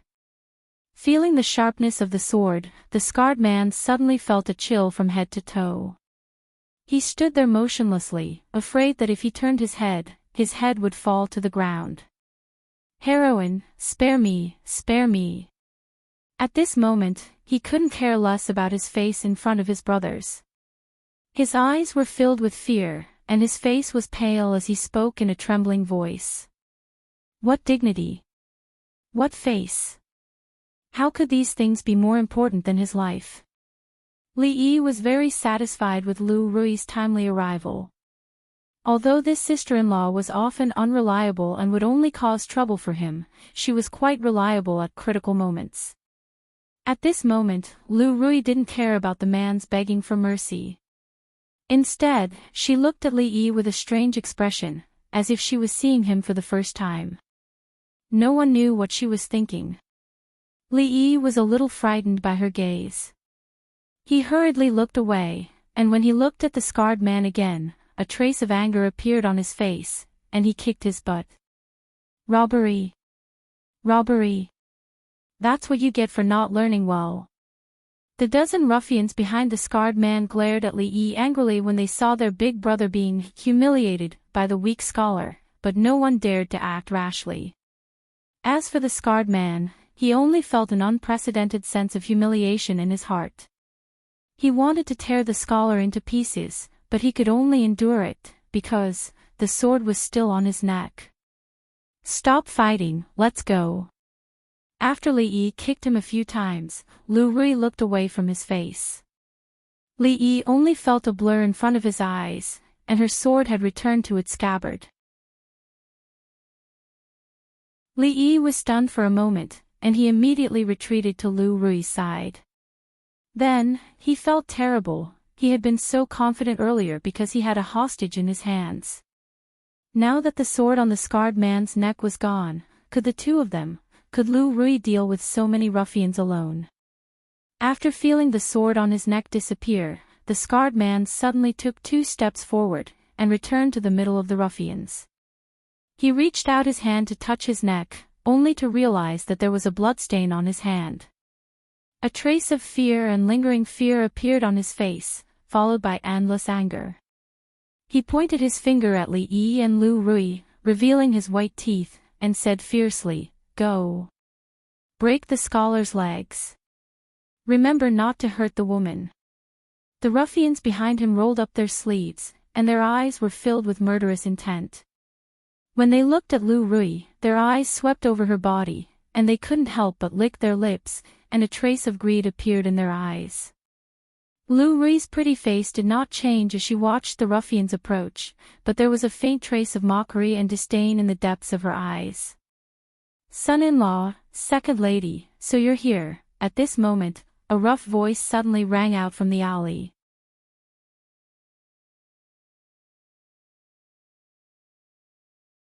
Chapter 32. Just when Li Yi was worried that Lu Rui would not be able to deal with these ruffians, Mr. Fong appeared at the entrance of the alley just in time. The burly man surnamed Fong was not alone. The other men who had come down from the stronghold with him were also by his side. "Get out of here. This is none of your business." At this time, the scar-faced man was unable to restrain his anger. Suddenly, he saw a group of idlers appear at the entrance of the alley. He coldly berated them and was about to personally break the legs of the scholar who had just kicked him in the butt in front of so many of his brothers, causing him to lose all face. "Get out of here. If you don't, I'll beat you too." Seeing that the few Tian Shihan were still standing at the entrance of the alley even though their big brother had already given the order, he immediately yelled out in anger and walked towards the burly man surnamed Fong. There were more than 10 people on their side, and the number of people on the other side was less than half of their number. The young man was not afraid when he walked over. He pointed at Mr. Fong's nose and scolded, "What are you still doing here? Hurry up." He swallowed the word, "get out," before he could say it. To be precise, he was kicked back by Mr. Fong. Although he hadn't figured out what was going on, this group of ignorant ruffians was obviously looking for trouble with the son-in-law and the second Mississippi. How could the burly man surnamed Fong be polite to them? He lifted his foot and kicked them. A figure suddenly flew from the entrance of the alley. He crossed a distance of 2 or 3 feet and smashed into the crowd. 2 people were instantly knocked down to the ground. They struggled for a long time but could not get up. The sudden turn of events caused the entire place to fall silent. Li Yi stared blankly at the young man who was kicked 5 or 6 meters away by Mr. Fong. He was a little stunned. To be honest, he had only seen such a scene in action movies in his life. However, movies were just movies. When he saw such a scene in reality, the shock in his heart was still indescribable. That man, who had always looked simple and honest, was actually so strong. Li Yi was not the only one who was stunned. The scar-faced man and his group of ruffians were also stunned. Seeing their underlings being kicked away and lying on the ground, unable to get up, after a short moment of shock, everyone's expressions became fierce. However, as vicious as they were, there were others who were even more vicious than them. The burly man surnamed Fong couldn't hold it in any longer. He shouted at the top of his lungs and rushed forward like a bull. Are you blind? How dare you bully our Willow Leaf village? You even dare to find trouble with second young mistress and young master, you must be tired of living. It's been a long time since I've fought with anyone. My body is itching. I've finally made it this time. Almost in the next second, several men behind the burly man surnamed Fong also rushed forward. Their faces were full of excited expressions, and they were quite eager to have a try. As a mountain bandit, they had always been the ones bullying others. When had they ever been bullied by others? Although they had been good for a long time, the aggressive nature in their bones couldn't be erased. Before those ruffians could react, several people had already rushed in front of them. Fight without a word. At this moment, Li Yi deeply understood the meaning of this sentence. The burly man was like a tiger in a flock of sheep. When they raised their hands and chopped down, there would be one person lying on the ground. Their movements were bold and beautiful. This was a complete crushing of strength. In just a dozen breaths of time, everyone, including the scar-faced man, was lying on the ground. They were either holding their arms or legs, crying and shouting for their parents.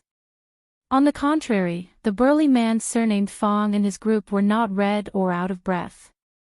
There was no sweat on their foreheads. They stood there and rubbed their palms.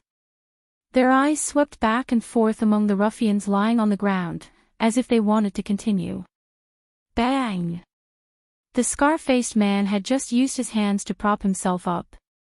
After the burly man surnamed Fong kicked him, he lay on the ground and didn't dare to move again. Bah! Several people spat on the ground at the same time, their eyes full of contempt. Li Yi understood the meaning in the eyes of the burly man surnamed Fong and his group. You scum with less than 5 battle power, you don't even have the qualifications to make this or take action. He watched as the usually smiling, straightforward, and honest men turned into super scions one by one, completely different from the people he knew before. They were just a group of farmers, but they actually had 2 faces. Even Li Yi had begun to suspect whether this group of people had a split personality or something. However, this was not important for the time being. Under the puzzled gazes of the burly man surnamed Fong and his group, Li Yi jogged over to the ruffians lying on the ground and skillfully fished out a few copper coins, a few silver coins, and a few copper coins from their pockets. At this moment, he was thinking that since the other party wanted his silver, they would naturally have to pay the same price. This group of poor people didn't even bring more money when they came out. This bit of money wasn't even enough to compensate him for the mental damage. Li Yi, who was busy collecting the mental damage compensation, didn't know that the burly man surnamed Fong and the others behind him were watching his skillful movements with their mouths agape. Damn, this awareness, this technique, who the F***ck is the real bandit here. In a short while, there were already many people outside the alley. Since ancient times, those who were watching a good show would never complain about things getting bigger. In this era where entertainment wasn't abundant, even if it was a fight, there would be people watching it as a good show.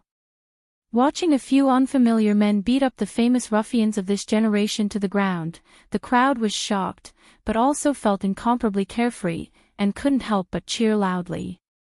Warrior, well fought. What a delightful sight. This group of ruffians should have had this day a long time ago. What are you all crowding around here for? Out of the way, out of the way. The bailiffs are here. After a burst of noise, a few people wearing the uniforms of bailiffs with weapons in their hands squeezed in from outside. When they saw the situation in the alley, they shouted loudly and ran inside. The bailiffs are here, let's retreat. Seeing this, the burly man surnamed Fong laughed loudly and sprinted to the corner of the wall. With a leap, he used the tip of his toes to push off the wall twice and climbed up the high wall with one hand. In the time of 2 breaths, he had already disappeared over the top of the wall. Second miss, I'll leave the son-in-law to you. The rest of the people also laughed and imitated the burly man surnamed Fong, climbing up the wall like nimble monkeys. In his heart, Li Yi was still amazed at the speed at which they climbed up the wall. If they were in the modern era, they would definitely be outstanding neighbors. Just as he was feeling extremely envious, he suddenly felt his shoulder tighten, and his whole body flew up as light as a feather. Lu Rui grabbed onto Li Yi's shoulder and with a light leap, the two of them were already standing on the top of the wall. With another tap of their toes, they disappeared from the eyes of the crowd. The bailiffs watched helplessly as Li Yi and the others climbed over the wall and left. Standing there, they could only look at the wall and sigh. It couldn't be helped. With their skills, there was no way they could climb such a high wall.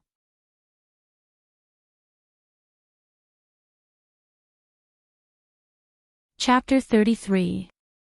Where are they? The constables were looking at the wall, not knowing how to chase after them. Suddenly, a voice came from behind them. Hearing this voice, everyone felt as if they had been granted amnesty. They turned their heads and pointed at the high wall behind them, saying weakly, "They ran away, ran away. Why aren't you chasing after them?" The woman wearing the uniform of a constable with a saber hanging from her waist glared at the constables. With a light leap, she was already on top of the wall. Just as she was about to chase after them, the constables below were shocked and hurriedly shouted, "Boss, wait! Is there anything else?" The female constable turned around and asked with a frown. One of the constables immediately said, "There are too many of them. It's too dangerous for the boss to go alone. Call a few more brothers later and we'll definitely be able to catch them." "Yes, boss." Everyone obviously didn't want the female constable to chase after them. At this moment, another constable stepped forward and pointed at the ruffian who was still lying on the ground, saying, "What should we do with these people? Should we send them to the clinic first?" The woman glanced at the knife-scarred man and the others. She did not hide the disgust on her face and coldly said, "They are not good people either. Capture them first and lock them up. We'll talk after we interrogate them." When the constables heard this, their faces all turned bitter. Usually, when they encountered street fights like this, if the circumstances were not serious, they would be punished and punished. This kind of thing happened a few times a day. If they were arrested and sent to the prison cell every time, wouldn't they, as constables, be busy to death? However, even though they were extremely unwilling, they still had to obediently carry out this lady's order. Not to mention her status as a constable, they were supposed to be under her jurisdiction. Even the county magistrate had to be polite to her, let alone them, who were just mere constables. Dejectedly, she walked to the ruffian who was still howling on the ground and kicked him hard. "Get up and follow us back to the county yamen." The development of the situation had taken a turn. The scarred man and the other ruffians were dumbfounded. They couldn't figure out how these constables handled cases. This time, they were clearly the victims, okay? Seeing that these constables had no room for negotiation, they felt as if they had eaten Chinese gold thread, bitter. He looked at these constables with resentment in his eyes. His heart was filled with resentment. "You guys are abusing your power. You guys are handling the case recklessly. You guys are blind." One was happy while the other was sad. The ruffians were taken away dejectedly, but the onlookers couldn't help but cheer. Obviously, these people had been bullied by them a lot. "This time, I'll let you off for now." The valiant and formidable-looking female constable stood on top of the wall. She glanced in a certain direction and leaped down lightly. A constable trotted over with a fawning look on his face. "Boss, they've all been brought back, outside the prefectural city, at a tea stall by the roadside." With Lu Rui grabbing onto his shoulder and flying over countless walls, Li Yi finally witnessed what it meant to be able to leap onto roofs and vault over walls. He was a little afraid of heights, so he still had a lingering fear. When he finally got out of the city and sat down to calm himself down, the familiar voice of the man surnamed Fong came from the side. "Son-in-law, why did those ruffians come for you?"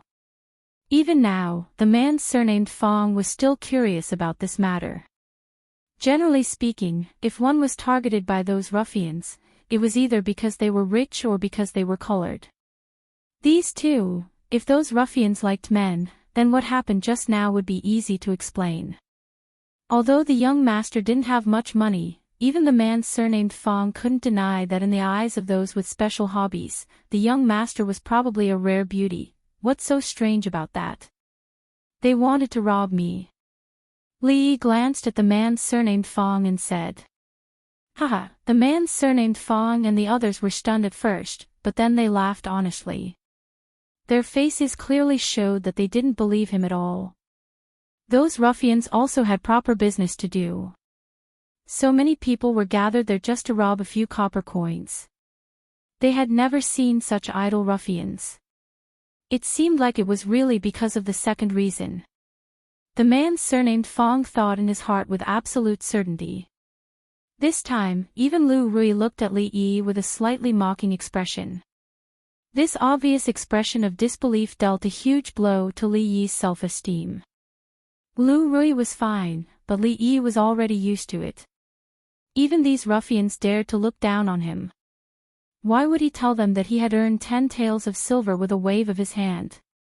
He took out the silver ingot and slammed it on the table. He ignored the shocked gazes of the man surnamed Fong and the others and continued to drink his tea. 10 taels of silver was undoubtedly an astronomical figure to the people present.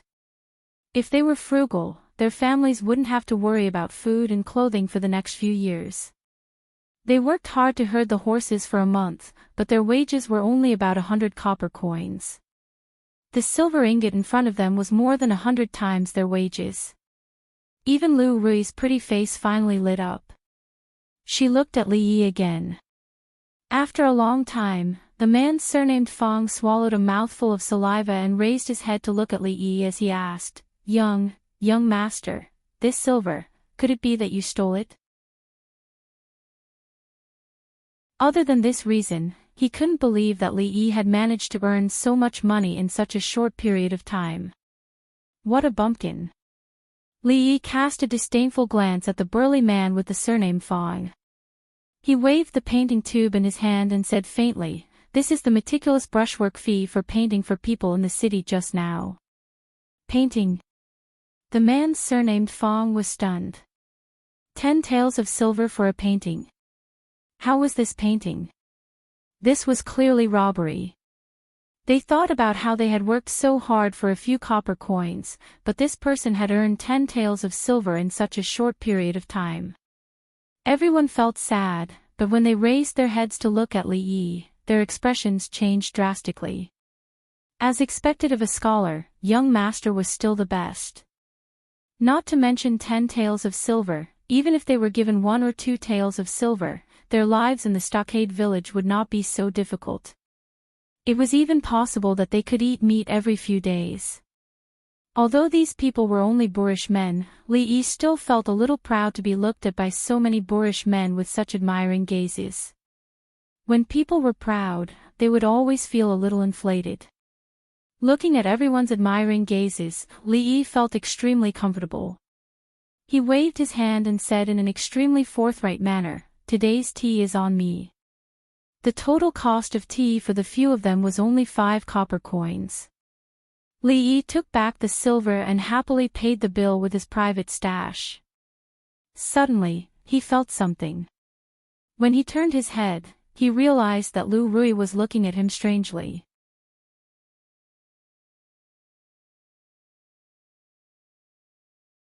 Chapter 34. For any family in Willow Leaf Village, 10 taels of silver was a huge sum of money. Even for Lu Rui, it was the first time she had seen so much money in her life. But at this moment, when she looked at Li Yi, she was thinking about more than this. A few days ago, on Chinese Valentine's Day, the poem Celestial on the Magpie Bridge was widely spread in Willow Leaf Village. Even illiterate girls in the village could recite it completely. Lu Rui did not know much about poetry. When she heard Li Yi's poem from Xiao Huan's mouth, she only found it to be catchy. It sounded rather interesting. Especially the last sentence, "If love lasts forever, why stay together day and night?" It seemed to make some sense. Of course, there were times when she would think about more things. If she didn't have a deep understanding of the relationship between a man and a woman, she definitely wouldn't be able to write such a poem. Had this scholar experienced something exciting in the past? Could it be that in his heart, there was also a woman whom he yearned for but couldn't meet? But on the surface, it didn't seem like it. Thinking of his lazy, greedy face, and his stealing second aunt's chicken, it was hard to imagine what a powerful poem such a person could write. However, she could only think about it in her heart, and it was not appropriate to ask him.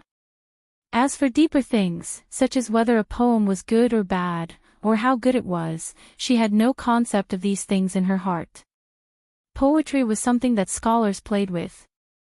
She could grab any scholar off the street and he or she would probably be able to come up with something similar. But after seeing some things with her own eyes, she realized that things didn't seem to be like this. Just now, when she was buying some women's daily necessities on the street, she happened to overhear two women talking about a poem called Immortals of the Magpie Bridge. The content was exactly the same as the one she had heard before. Later on, when they talked about the author of the poem, both of them expressed their admiration for the gifted scholar named Li Yi. Until now, the talented scholar they were talking about gradually overlapped with the lazy figure in Lu Rui's mind. After that, she paid more attention and heard more information. For example, this poem came from a poetry meeting on the night of the Double Seventh Festival. It was said that someone picked up a prayer lantern on a pleasure boat. This poem, which caused an uproar among the literati of Enchanting Prefecture, was written on this prayer lantern. Regardless of whether it was true or not, this rumor undoubtedly added a layer of mystery to the entire matter. However, this was a legendary story that most people only talked about after a meal. There were still a few people who did not doubt its authenticity. Lu Rui was one of them. She saw Xiao Huan's prayer lantern fly with her own eyes. At that time, no one in Willow Village would have thought that the ordinary poem written on the lantern would cause such a stir in a certain place.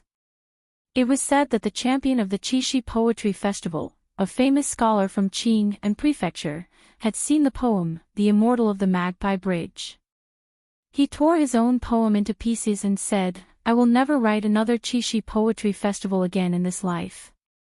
This shocked everyone, and it added fuel to the fire of the whole matter. After the poetry meeting, a special person compiled the Double Seventh Festival Poetry Anthology. This poem, Flying Poem from Beyond the Heavens, was ranked first. Just like that, a scholar named Li Yi was known by the literati of Qing and Prefecture, singers, actors, and many women who admired this poem. Those who were chosen to compile the poetry anthology were naturally not ordinary people. At the very least, they were talented enough to convince everyone. Since ancient times, there has been no first place in literature. In the past, there would always be a debate about the order of the poems chosen. But this time, no one had a different opinion about this Celestial on the Magpie Bridge being ranked first. At the same time, the gifted scholar called Li Yi had captured the hearts of countless young ladies with his words.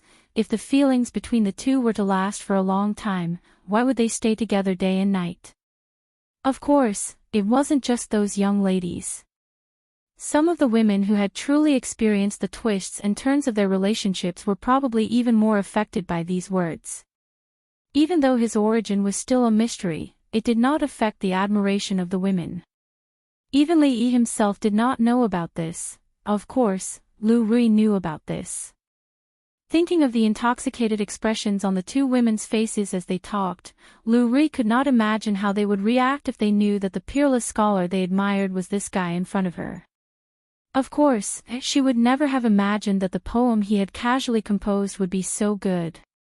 Of all the scholars in Qing and Fu, not a single one could compare. Lu Rui did not know much about scholars. Even now, she still could not accept that the person she had casually snatched was so good. At this moment, she pushed these thoughts aside and lowered her head to see the paper tube that Li Yi had placed on the table.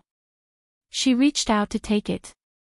Beside her, Li Yi raised his head and saw that Lu Rui was preparing to open the painting. His heart suddenly jumped and he hurriedly ran over, reaching out to snatch it.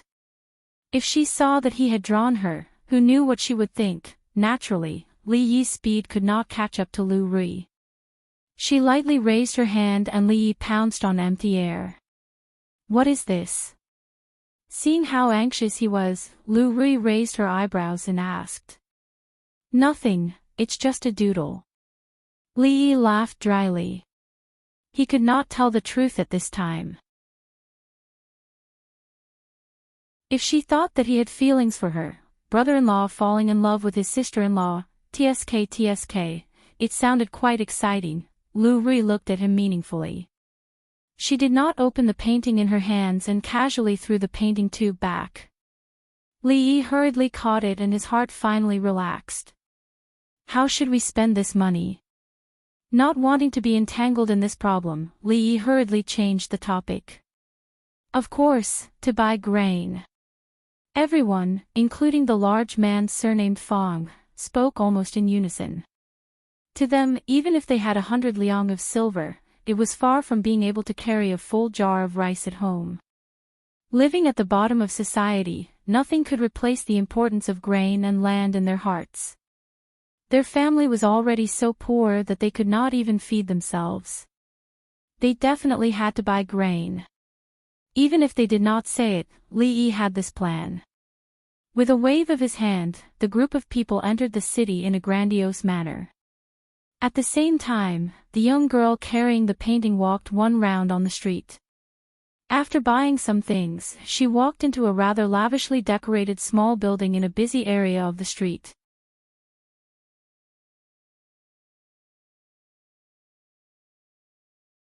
Chapter 35. Entering through the door, what came into view was an extremely spacious hall. Many coquettishly dressed women swayed their waists as they shuttled through the hall. Occasionally, they would conveniently lie into the arms of a guest, and the man's hands would immediately become unruly. The girl carrying the painting carefully avoided the crowd and went up the stairs on the side to the second floor. After a few steps, the door beside her suddenly opened, and a man with a ruddy face walked out. The girl once again skillfully avoided him, and walked straight to the door of the innermost room. If two lovers love each other for a long time, why would they be together day and night? A mellow voice came from the room. The woman in the room had finished singing one of the most famous lyrics recently, and shook her head. I've practiced for a long time, but my singing is still not good enough. I've ruined this good poem. A gentle woman opposite her looked at her with a smile and said, Drunken Amo, it's your standards that are too high. Even the sisters in the workshop who are good at singing can't compare to your singing just now. But even so, it still can't compare to Sister Ruoqing. The woman sighed and said in a somewhat helpless tone. The gentle woman only smiled when she heard this, and did not speak. At this moment, the door was gently pushed open, and a young servant girl came in from outside with the painting. Miss, the painting is back.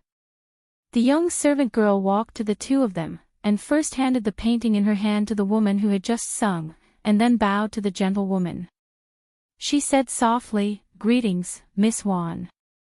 Long time no see. Xiao Chui has become more and more beautiful, the gentle woman said with a smile. The young servant girl blushed slightly, and at this moment, the woman had already opened the painting. After looking over, she let out a sound of surprise. Who is she? The woman looked at the unfamiliar woman in the painting, and asked with a puzzled expression. The person in the painting was also an extremely beautiful woman. She had an exquisite figure, and wore a white tight robe. Her arms were crossed in front of her chest, and she was full of heroic spirit. At a glance, the woman in the painting seemed to be walking out of the paper, and it was extremely lifelike. This painting, in the next moment, the woman had already forgotten that the person in the painting wasn't her. She was completely amazed by the painting. As the leading artist of the Jade's Courtyard, she was very proficient in reading, writing, poetry, and painting. She was especially proficient in painting. This painting was exquisite, but there was nothing outstanding about it. However, she had never seen such a new form. There was no need for exquisite brushwork to be able to depict the characters so vividly. Not only were they lifelike, but the feeling of them leaping out of the paper was enough to amaze anyone who saw them. Ah! At this moment, the servant girl also saw the woman in the painting and couldn't help but cry out in alarm. Then, she said with a bitter expression, "Miss, I seem to have taken the wrong painting. I'll immediately exchange it." At this moment, she was feeling a little regretful. If she had known this would happen, she would have listened to the scholar's words and opened it to take a look. She wouldn't have made such a mistake. Wait a moment. When the woman heard this, she shook her head and thought for a moment. Then, she said, "Leave this painting here. When you go to get the painting, tell the painter that we've bought this painting and ask him to paint another one." When the servant girl heard this, she nodded and walked out of the room. After leaving the room, she remembered that the scholar had already closed the stall early today. If she wanted to get the painting, she would probably have to wait until tomorrow. Xiao Chui, you really are an idiot." After cursing a few times in her heart, the servant girl pouted and went downstairs dejectedly. In the room, the woman's gaze was still on the painting. Her beautiful eyes flashed with surprise from time to time. She was filled with curiosity about this painting technique that she had never seen before. When the gentle woman beside her saw her like this, she also looked over curiously. When she saw who the woman in the painting was, she couldn't help but let out a soft cry of surprise. This painting is so strange. It's clearly on the paper, but the woman in the painting looks like she's about to walk out. The woman nodded and said, "This must be a new technique. I don't know who thought of it, but this person's attainments in painting likely far surpass mine." At this point, a look of reverence appeared on her face. She thought that she had to get to know this painting master. At the same time, her gaze moved down. When she saw where the name should have been, her expression suddenly changed and a hint of anger appeared on her face. She scolded, "Which family's naughty child is this? How dare he randomly scribble on this painting? Li Yi. Don't let me see you." After finally recognizing the name, the anger on the woman's pretty face became even more intense. In her heart, the naughty child named Li Yi had probably been spanked until his bud bloomed. At this moment, the woman did not notice that after hearing the name Li Yi, the gentle woman beside her was stunned for a moment. Then, she hurriedly looked at the lower left corner of the painting. When she saw the crooked handwriting that looked like the handwriting of a child who had just learned to write, a deep joy suddenly appeared on her beautiful face. After confirming the familiar handwriting, she suddenly grabbed the hand of the woman beside her and said anxiously, "Sue Mo, who made this painting? Quick, take me to see him." "Sister Ruoqing, what's wrong?" The woman named Zue Mo had never seen the gentle woman show such an expression. After being stunned for a moment, she asked with a face full of surprise. The burly man surnamed Fong and the others each carried 2 stone of grain on their shoulders as they strode out of a grain shop in Qing and Prefecture. The shop assistant at the door stared with wide eyes as he watched these burly men easily carry 2 bags of rice on their shoulders and stride like the wind. He could not help but swallow a mouthful of saliva. It was not that there were no people who bought so much grain at once. It was not that he was surprised by this. It was just that the strength of these burly men had truly frightened him. 10 stone of rice cost a full 5 taels of silver. In such a short time, half of Li Yi's wealth had already been spent. Although it was a little painful, Li Yi would not hesitate at all to spend the money that should be spent. The horses that had been led down the mountain in the morning still needed to be used for the next 2 days. The group could only walk back. Green Willow Mountain was not far from Anqing Prefecture. It was only about an hour's journey on foot. All the heavy objects were carried by the burly man surnamed Fong and the others. Li Yi felt relaxed. However, it had been a long time since he had walked such a long distance. When he walked back, his legs were still a little sore. The few of them carried 2 coarse cloth bags on their shoulders and swaggered through the stockade. Naturally, it was very easy to attract the attention of others. Of course, compared to these, the big man surnamed Fong was carrying a piece of pork on his shoulder that attracted more attention. Most of the people in the stockade could not even guarantee 2 meals a day. It was unknown how long it had been since many people had touched meat. Suddenly seeing this scene, the impact in their hearts was quite big. Watching them walk away, someone suddenly lowered his head and picked up something from the ground. The crowd took a closer look and found that it was actually a grain of rice. Seeming to have thought of something, everyone's expression changed involuntarily. Could it be that all the things in the bags just now were all rice? There was so much grain. Did they go down the mountain to rob it? Such an absurd thought appeared in everyone's mind.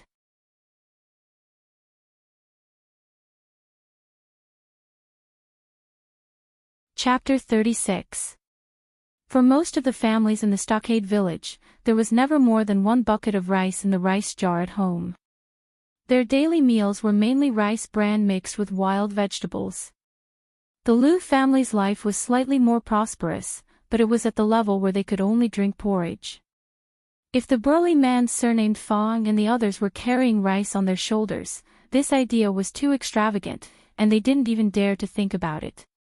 It should be known that all the families in the entire Willow Leaf village combined might not even be able to gather 1 stone of rice, but those people had at least 10 stone, right?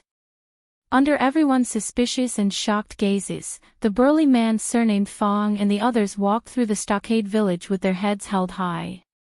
When they looked at the direct descendants of the Lu family who usually didn't get along with them, their faces were full of undisguised pride and arrogance. In this day and age, being able to fill one's stomach gave one the right to be arrogant.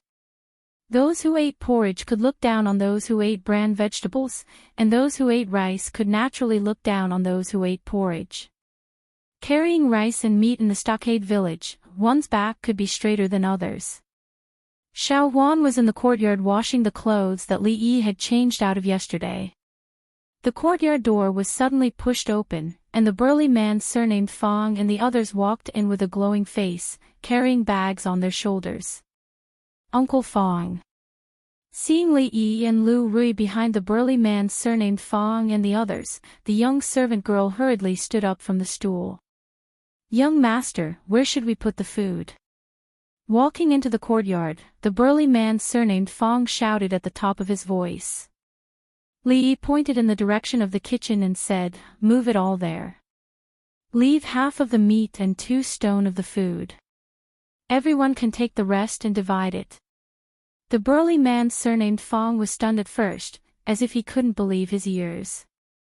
Then he hurriedly said, "Young master, you can't, Li Yi waved his hand and didn't wait for the burly man surnamed Fong to continue, "I have the final say on how to divide these things. It's decided." Then, he stretched out his hand and waved it in front of the little maid, who didn't know what was happening. "Don't wash the clothes. Go and boil some hot water first. We need it for bathing later." After running around for a whole day, riding the horse all the way back, and walking all the way back, Li Yi did not have the stamina of the burly man surnamed Fong. He was unbearably tired, and there were probably a few blisters under his feet. Now, he just wanted to take a comfortable hot bath and then have a good sleep.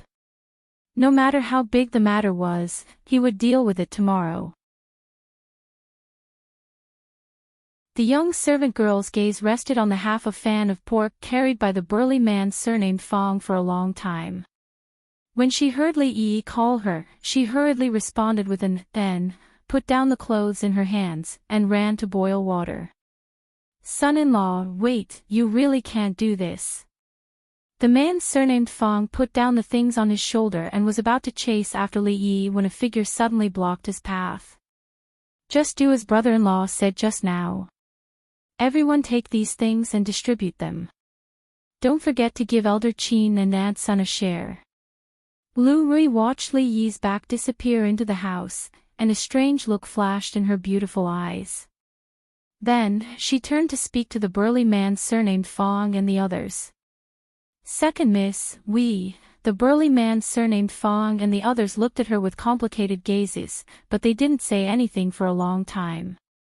In today's times, a few buckets of food could feed a family. The food that was distributed was enough for them to not have to worry about food for a few months. "All right, I know that everyone's days are not easy. We're all family, so there's no need to be so polite." A rare smile appeared on Lu Rui's usually cold face. After a long time, the burly man surnamed Fong turned around and saw that the few people behind him were still looking in the direction that Lu Rui disappeared with grateful eyes. He smiled honestly and punched the shoulder of the person beside him. He pointed to the kitchen and said, "What are you waiting for? Move the things in first."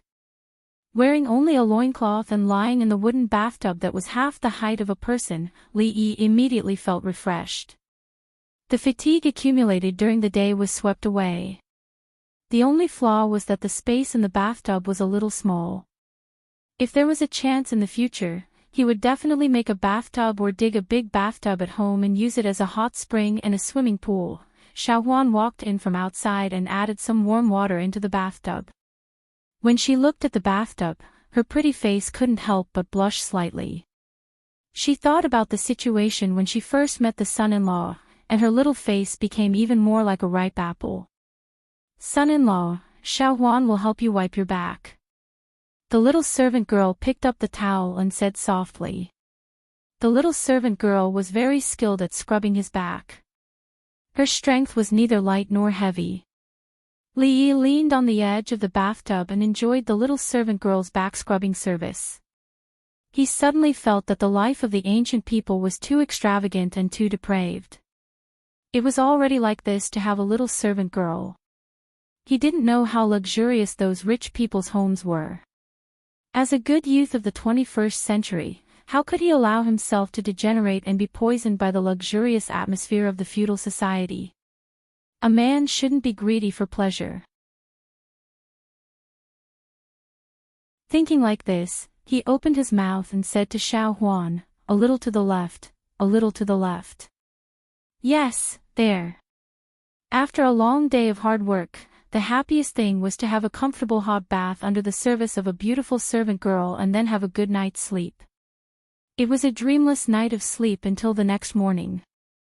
Of course, if a beautiful servant girl could serve him in bed, it would be even better. He didn't think about having a servant girl serve him in bed.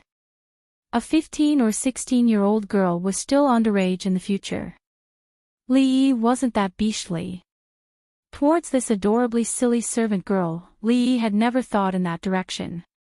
Moreover, if he really did this, he was worried that when he woke up tomorrow morning, his wife or sister-in-law would cut off his tool of crime. A moment later, the little servant girl left the room.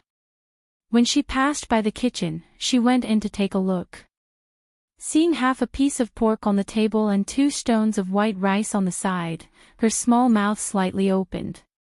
It was hard to say whether the expression on her face was surprise or joy. In the past, when she went out to buy things, she would at most buy a small bag of brown rice or flour. There wasn't any extra money at home to buy more things. This was the first time the little servant girl had seen so much food. It seems that the son-in-law bought all of this. After muttering a few words, a trace of a smile appeared on the young girl's face. She faintly felt proud. Putting away the piece of pork, she walked briskly back to the courtyard to wash the clothes that she hadn't finished washing. Halfway through the bath, she remembered that the son-in-law had instructed her to lock something in a cabinet and not let the second young miss see it. The young maidservant hurriedly got up and picked up a painting tube that was placed on the table by the door. Just as she was about to lock it in the cabinet, her footsteps suddenly paused. She peeked into the bedroom and found that Li Yi was already asleep. When she looked at the thing in her hands again, a trace of doubt appeared on her small face. What is it that is so mysterious? Not letting second Miss see, Xiao Huan secretly opened it to take a look. Son-in-law shouldn't know, right? Once again confirming that Li Yi wouldn't suddenly wake up, the young girl pulled open the string on the outside of the painting tube like a thief. When the portrait of an extremely beautiful and unfamiliar girl appeared in front of her, the little servant girl's expression froze. For a moment, she was stunned. After a long time, she stuck out her tongue and said in a small voice, "If two people love each other for a long time, why would they stay together day and night?" The person son-in-law was talking about, could it be this girl?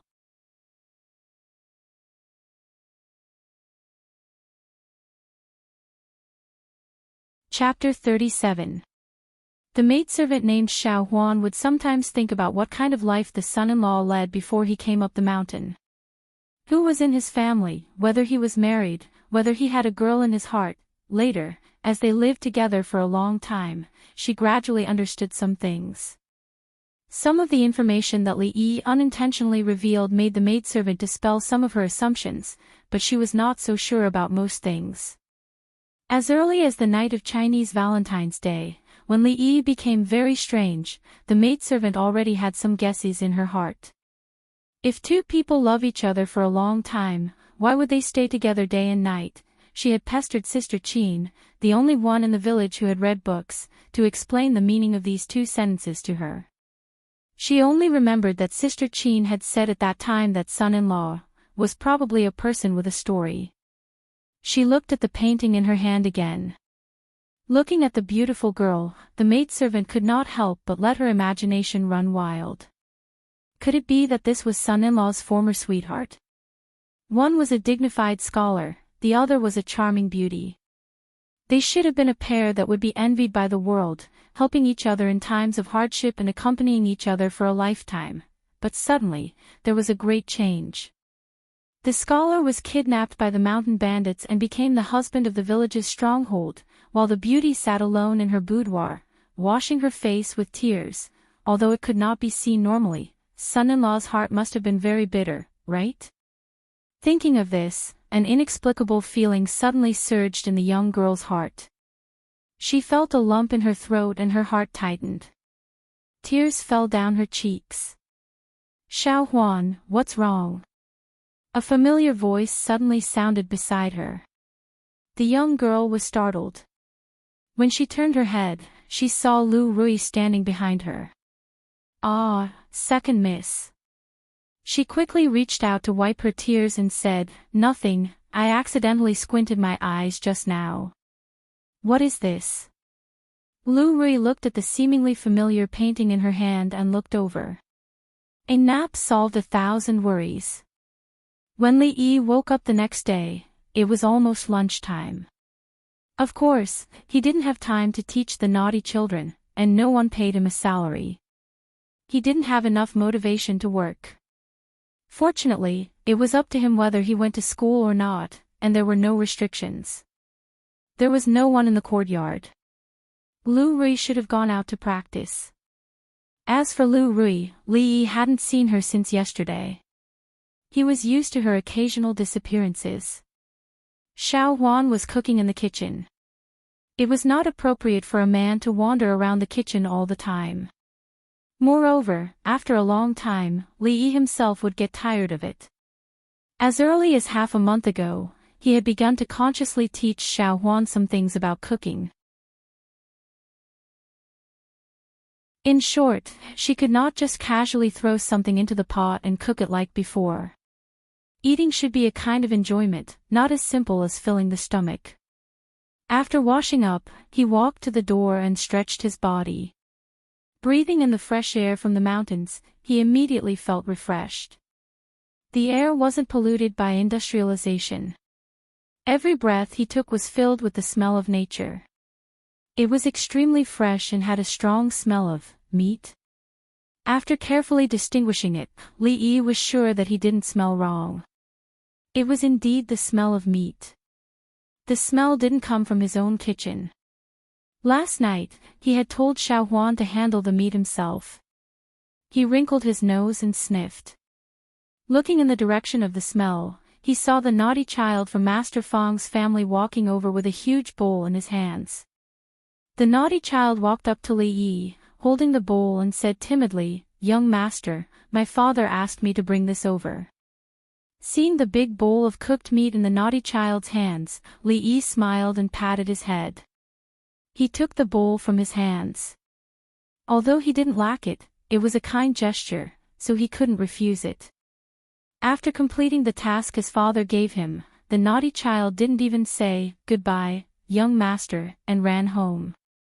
Today, not only was there delicious rice, but there was also meat to eat. The naughty child's smile had already reached the corner of his mouth, and his heart had already flown home. Not only did Li Yi smell the strong smell of meat, but many people in the Willow Leaf village stood at the door and swallowed their saliva as they smelled the fragrance in the air. Looking at the situation in the village, even rice was a luxury. It had been a long time since the people in the village smelled the smell of meat. When they saw the naughty children strolling around the village with bowls of white rice and a layer of meat on top of the rice, everyone couldn't stay calm. Not to mention pork, even the richest family in the village couldn't be so extravagant with white rice. A group of landless tenant farmers actually ate better food than the people of the Liu family who had land. Many people couldn't help but stare at them. Thinking of what happened yesterday, some people finally realized that the things that Master Fang and his people brought back to the village were really food. A whole 10 stones of rice. For them, this was no less than an astronomical figure. Some people couldn't help but run to inquire about the news. When they came back, they were in a trance. They were worried that they didn't have a place to show off. When they were asked, Master Fang and his people naturally didn't hide anything and told them the whole story. When the news reached the ears of the people, it became a story of a powerful new son-in-law who easily exchanged a painting for 10 taels of silver. The meat and food were all bought by him. After hearing this piece of news, the crowd was left with nothing but deep shock. Among them, no one had seen what 10 taels of silver looked like. Previously, Fang's family was so poor that they didn't even have food to eat, but now they could eat rice and meat, which shocked them even more. At this time, the ones who regretted the most were the women who paid Li Yi to paint on the Chinese Valentine's Day. When they thought that the sky lamp they released was worth 10 taels of silver, their hearts were bleeding. Using 10 taels of silver to release the sky lamp was probably the most extravagant thing they had ever done in their lives. As for those who were originally from families similar to Master Fang and his people, they could only watch the people eat meat. They were filled with regret. They secretly regretted why they didn't stand on the side of Lu Rui and Lu Rui when everyone joined forces to attack the direct line of descent. Of course, there were also people who secretly thought that they should go down the mountain and kidnap a scholar. They wouldn't let him do anything and just lock him in his room to paint every day, but it was just a thought. If any scholar had this kind of ability to earn money, how could there be a poor scholar? No matter how jealous the direct line of descent and the others were, they had to admit, Lu Rui and Lu Rui had really picked up a treasure this time.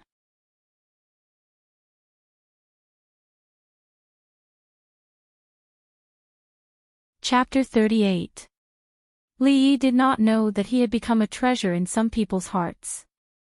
At this moment, he was taking inventory of the things he bought when he went down the mountain. Other than grain, meat, and some common vegetable seeds, he also bought a lot of seasonings that were used in cooking. He originally thought that the ancient people would be far inferior to the modern people in this aspect, but what Li Yi did not expect was that the seasonings of this era were actually more than what he had seen in the modern world. He was dazzled by the variety and simply bought a little of everything. After buying a lot of things, he spent more than half of the 10 taels of silver. There was still about 3 taels of silver left, but Li Yi did not spend it immediately. He kept some money for emergencies. When it was time to eat breakfast, Rui had not returned yet. When Li Yi asked Xiao Huan about it, the reply he received was that the young miss was often like this and the servant girl was already used to it. As for Lu Rui, Li Yi did not have much to worry about. To be able to shatter a solid wooden table with one palm, she was indeed a hero among heroes. Under normal circumstances, she would not encounter any danger. It was just that disappearing without a sound was not a good habit. Li Yi shook his head and no longer thought about this matter. He took out the hawthorns he bought yesterday and walked into the kitchen. Xiao Huan was washing the dishes in the kitchen. When she saw Li Yi walk in, she poured the leftover frosting from the Qiao Qiao festival into the pot. After adding a little water, she used a small fire to slowly boil it. After instructing the servant girl to watch the fire and not burn the syrup, Li Yi cleaned the hawthorns and used a knife to carefully cut them in half. He took out the seeds and polished the bamboo skewers that he had prepared beforehand and placed them to one side. The servant girl sat in front of the stove, her large eyes occasionally glancing in his direction. Son-in-law looks like he is going to make something delicious again, the servant girl thought and began to look forward to the delicious food she was about to eat. What Li Yi planned to make today was candied hawthorns. There were no candied hawthorns in this world, but in his original world, it was one of the most popular snacks for thousands of years. Although there were great changes in the types of candied hawthorns in modern times, whether it was the careful selection of the raw materials, the exquisite packaging, or the substitution of other fruits, the taste of candied hawthorns was constantly changing. However, there was a kind of sourness with a hint of sweetness and a lingering fragrance in the mouth that could never be replaced. When Li Yi was young in his hometown in the countryside, what he most looked forward to seeing was the peddler who carried a swollen wooden stick filled with candied hawthorns. He would spend a few cents to buy a stick of candied hawthorns and would lick it for half a day. Later, when he grew up, he did not eat it again.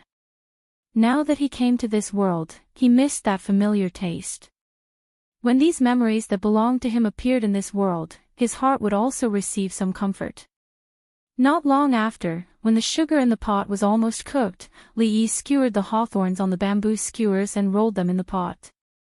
The surface of the fruit was covered with a layer of crystal-clear sugar coating.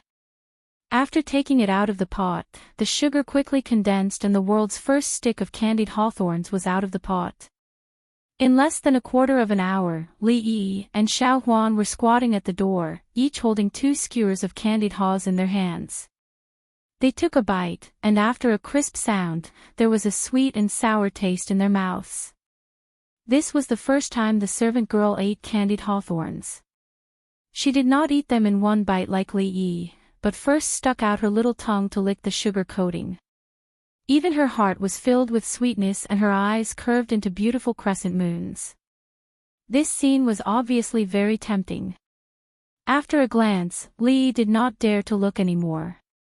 A young girl's unintentional action could almost make people lose control. What would happen when she grew up? Facing the 3 beauties at home all day, she could still maintain her chastity. Li Yi felt that even if Lu Xiaohui was reborn, he would not be able to do this. What is this? After finishing the 2 sticks of candied hawthorns in a few bites, a voice suddenly came from behind. Turning his head, he saw Lu Rui walking over with a stick of candied hawthorns in her hand. There was only half of the hawthorns left on the top. It was obvious that she had taken a bite. Oh, that is used to poison rats. There is arsenic in the icing, you must not eat it.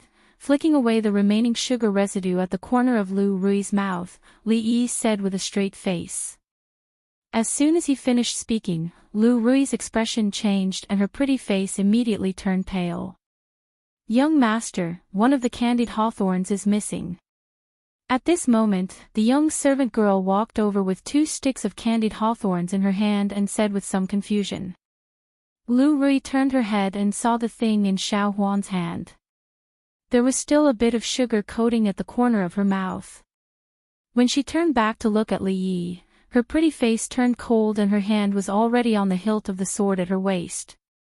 Li Yi raised his eyebrows. He was so used to teasing Xiao Huan that he did not realize that it was the witch Lu Rui just now. He stood up abruptly and strode out of the door. I remember now, we still have to go to school today. The young servant girl was stunned when she heard that. She said, Young master, have you forgotten? The school is closed today, you don't have to go, ahem, ahem. Little Huan, you remembered wrongly. Li Yi coughed dryly as he quickened his pace. His casual joke had clearly frightened Lu Rui. If she were to fly into a rage out of humiliation, he would not be able to withstand it with his puny body. Bang! Li Yi, who was rushing away from the scene, was caught off guard and bumped into someone. It was soft and he smelled a familiar fragrance. Lu Rui raised her head and looked at him. She frowned and said, Husband, why are you in such a hurry? Li Yi looked up and was about to speak when he suddenly saw blood seeping out of her sleeve where he bumped into her just now. He could not help but be stunned. It was just a bump. Was it so serious? Then, he realized something and hurriedly grabbed her hand and asked, Are you hurt? Miss, what happened to you? The young servant girl ran out of the courtyard and asked in panic. Lu Rui's figure followed closely behind. Seeing that she was standing there and was not seriously injured, she felt slightly relieved and asked, Are you okay? Lu Rui withdrew her hand without a trace and smiled faintly. She said, It's just a small injury. It's not a big deal. She reached out and handed a small bag of things to Xiao Huan. She said, There's some food here. Put it in the kitchen. You've lost so much blood. What's not a big deal? Li Yi frowned and threw the small bag of food to the side. He grabbed Lu Rui's hand again and strode into the house. Xiao Huan, go boil some water and bring the small box in my room over. Soon, a voice came from the house. The young servant girl nodded and ran to the kitchen to boil water. Being dragged into the house by Li Yi, Lu Rui opened her mouth but did not say anything in the end. Inside the house, Li Yi held Lu Rui's arm and untied the bandage she had casually wrapped around her wound. When he saw the wound that was more than 2 inches long and was still bleeding, he could not help but gasp. How did you get hurt? A cold light flashed in Lu Rui's beautiful eyes when she saw the wound.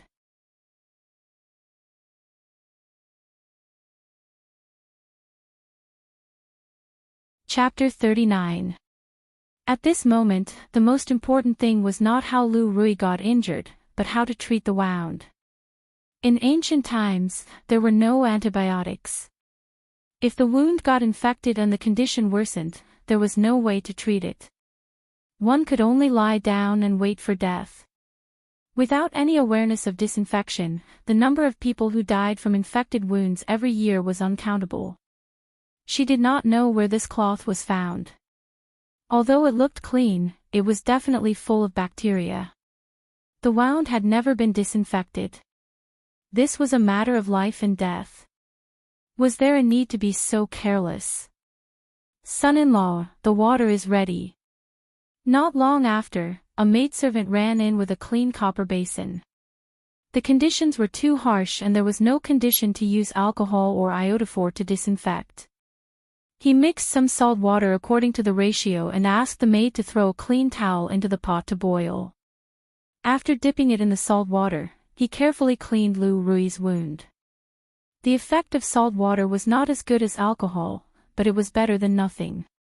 Fortunately, the wound was not deep. Otherwise, the wound would have to be sutured before the medicine could be applied. There was no medical bandage, so he could only use gauze that had been boiled in boiling water as a substitute. The last time when Xiao Huan cut her hand, Li Yi prepared some and it came in handy this time. From the beginning to the end, Lu Rui just watched quietly and did not say a word. As a martial artist, there were countless bumps and bruises in daily life. However, their physique was far better than ordinary people. Even if it was a knife wound, it could heal quickly. She did not take such a small injury to heart. But at this moment, Li Yi's serious look made her not say the words of rejection that she wanted to say. This was the first time in her life that she had seen such a method of treating wounds. Although she didn't know why he had to use salt water to clean the wound, and the gauze used to bandage the wound seemed to be particular, Lu Rui was very convinced of Li Yi's abilities. Moreover, this feeling of being taken care of was something that she had not experienced for a long time. Of course, if he did not tie a butterfly knot with the gauze at the end, everything would be even more perfect. As for Lu Rui taking apart the butterfly knot that she tied with great difficulty and making an ugly knot, Li Yi had some complaints in his heart. What a beautiful bow! It was pleasing to the eye and looked a little cute. Xiao Huan was still the most obedient. After treating Lu Rui's wound, she went out to teach the little maid how to tie a butterfly knot. Sis, in the future, don't help the government catch those fugitives. After Li Yi and Xiao Huan left, Rui sat in front of the bed, holding Lu Rui's hand and said after a long silence. Lu Rui smiled and said, I was careless this time and underestimated his strength. It won't happen again. Sister, you don't have to do these things anymore. Lu Rui seemed to have thought of something as a smile appeared on her pretty face. She said, our family will no longer lack food in the future. Lu Rui didn't understand what she meant. He looked up at her in confusion. Do you still remember the immortal magpie bridge? Lu Rui's face showed a rare hint of teasing as she said, Sister, you have a good husband. As the young girl spoke in a low voice, Lu Rui's pretty face finally showed a surprised expression. The Qishi poetry champion, 10 taels of silver for a painting. In the room, the two of them whispered to each other like sisters. Li Yi tied a ribbon into a butterfly knot and tied it on the little maid's hair. The young girl lowered her head and fiddled with the corner of her clothes, her pretty face blushing. Reality proved that Li Yi's worries were completely unnecessary. The speed at which Lu Rui's wound healed far exceeded his expectations. This made him extremely suspicious in his heart. Could it be that her body structure was different from others? Such a long gash could heal without leaving a scar in half a month. Was she still a human?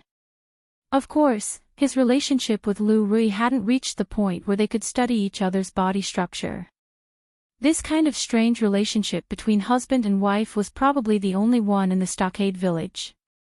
Sitting on a rock under the tree in front of the door, a group of naughty children whizzed past him. When they ran past him, they bowed and greeted him, Mister, and then whizzed away. Teaching the naughty children was still a part of Li Yi's daily life. The naughty children now didn't just know how to write their own names. When he was bored, he taught them how to write Arabic numerals. After a few days, the naughty children's level was still at the level of addition and subtraction within 10. In the beginning, the naughty children were very slow to accept this new type of marking. However, ever since Li Yi took out a stick of candied hawthorn as a reward for the naughty child who memorized it the fastest, all the naughty children couldn't sit still anymore. The power of candied hawthorn began to show for the first time in this strange world. In just one morning, all the naughty children in the school had memorized how to write the Arabic numerals 1 to 10. It was completely different from the later generations, where they had to make up a mnemonic song like 1 is thin and long like a pencil, 2 is like a duckling floating on water. For the naughty children, delicious food was the #1 productive force. Therefore, in the afternoon, all the naughty children in the school ate candied hawthorn. Of course, Li Yi's position in the hearts of the naughty children had risen to a new height. The naughty children didn't care about the grudges between their elders. They would remember whoever told them stories and gave them candies.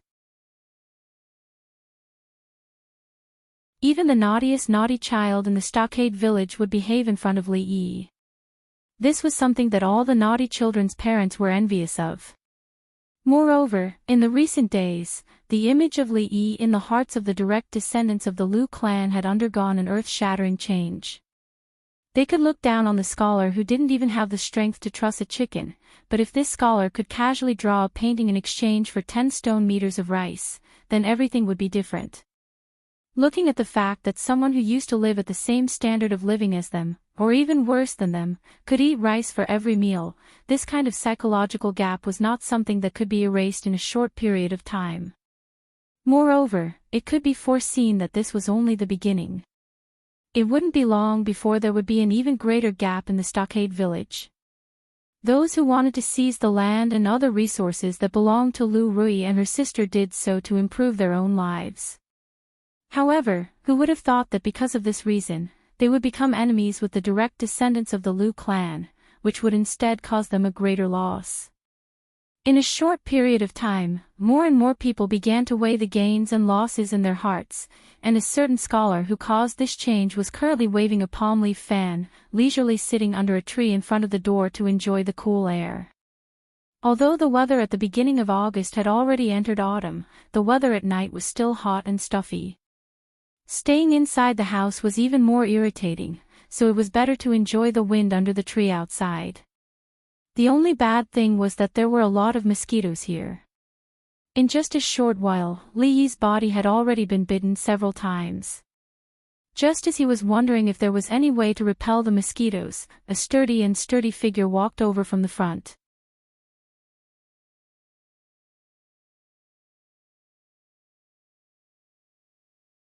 Chapter 40. It had been a long time since Li Yi came to Willow Leaf Village. At first, there was a little unpleasantness between him and the man surnamed Fang. Li Yi suffered a lot when he was caught and thrown on the back of a horse. However, as the two gradually became familiar with each other, the little unpleasantness also disappeared. Old Fang's temperament was very simple and honest. Although he was a little stupid, he was loyal to Lu Rui and her sister. Li Yi liked such a simple and honest person. There were a dozen simple people like the man surnamed Fang in the village. If it were not for these people who had been helping them all these years, Lu Rui and her sister would have been eaten up by those covetous uncles.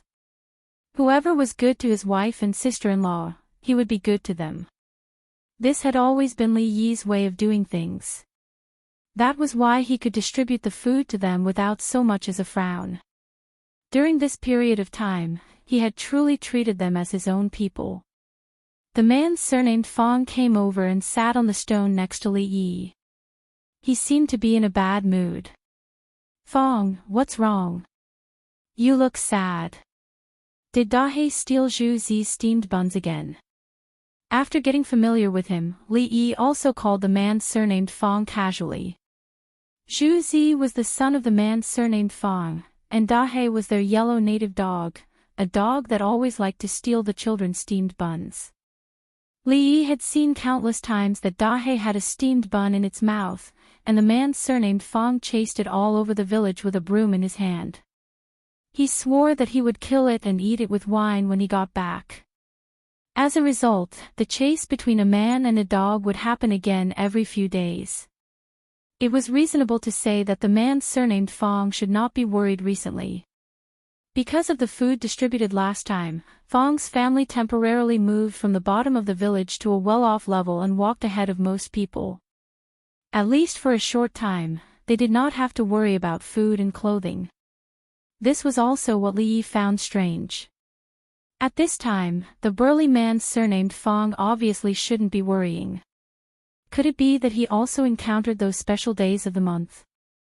Of course, it could not be ruled out that the couple's life was not harmonious last night, and he was despised by his mother-in-law in the morning.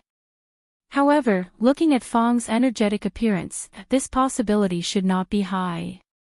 Sigh. The man with the surname Fang sighed and turned to look at Li Yi. He asked, "Young master, do you think I can only stay with my mother-in-law for the rest of my life?" When he said this, a strong unwillingness appeared on the face of the simple and honest man. At this moment, Li Yi actually saw in his eyes an unyielding resistance to fate. He looked at Fang with some surprise. If he didn't misunderstand, was Fang talking about his life ideals with him? For a long time, Li had thought that Fong was just a salted fish without a dream. Like most people in the village, he had a home that could shelter him from the wind and rain, a wife, and a child. He lived an ordinary life for a few decades, and his life passed just like that. Once a salted fish had a dream, he would no longer be a salted fish. He would become a salted fish with a dream. From Fong's eyes, Li Yi could see his dissatisfaction with his current life. Obviously, Fong was different from the other guys who only had bodies but no brains. Could it be that you want to marry a few more concubines? Li Yi looked at Fong and asked in surprise. Fong shivered when he heard this. He looked around and didn't find his mother-in-law's shadow. Only then did he feel relieved. He sighed and said, "Zhuzi is not young anymore.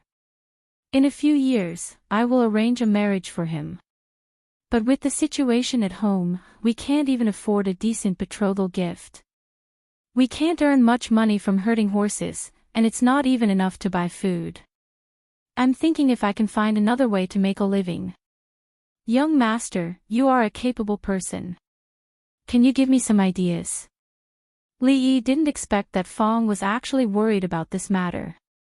Fong's child should be less than 10 years old this year, right?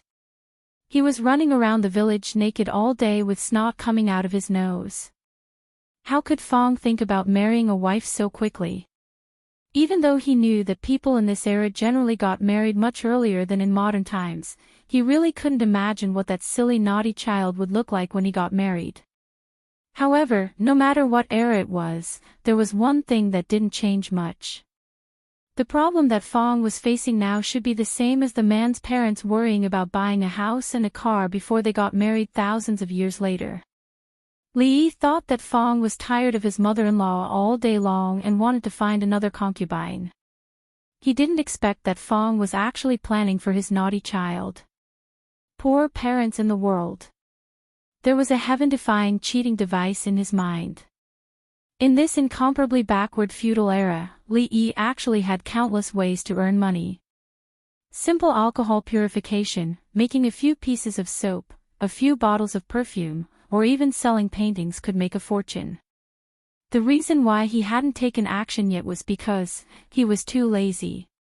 After experiencing life and death, the current Li Yi felt that his previous life was really boring. Every day, he did things that he didn't want to do. Every day, he worked hard and conscientiously. It was too boring and too tiring. As a person who had lived 2 lives, he had to sit there every day and paint for people. What was the difference between him and his previous life? Life wasn't just about being born and living on. He didn't want to be rich and powerful, but he wanted to live a peaceful life. This was his current attitude towards life. Of course, before that, he had to accumulate enough wealth. Otherwise, he could only pursue a peaceful life while eating scraps and vegetables. It was a good thing that Fong had ideas and ideals. Recently, Li Yi also had an idea in his mind. After being here for so long, it was time to do something for this world. High-density alcohol and soap could not be made in a hurry. Just buying the raw materials would cost a lot. Without dozens or hundreds of taels of silver, he could only think about it. The cost was small, and the returns were quick. Li Yi thought about it for a while and finally came up with a good idea. The candied haws that only appeared in the Willow Leaf Village should go out of the mountain and bring benefits to the naughty children in this world. The hawthorn fruit needed to make candied haws was called red fruit in this world. For people living in the mountain, it was a material with 0 cost.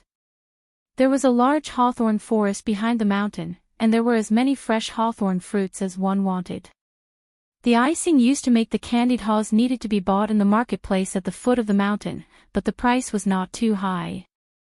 2 taels of silver were enough to start the candied haws plan. For the time being, it would be the first step of his plan to make money in this world.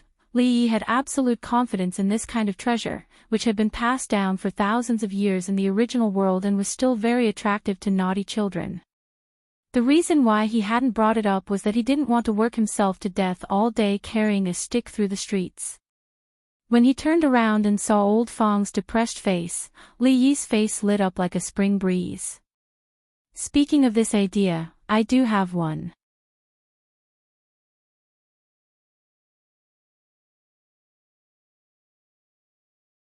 Chapter 41. When Fong stood up and went home, his face was still a little confused. With his wood-like brain, he still couldn't figure out what was so good about those unripe and sour red fruits that he didn't like to eat. Why did the son-in-law want him to pick those things? As for the reason why he wanted him to chop the bamboo, old Fong couldn't figure it out. But soon, the confusion and bewilderment on his face disappeared. Thinking about the white rice and pork at home, all of old Fong's doubts were thrown out the window. The son-in-law was very capable.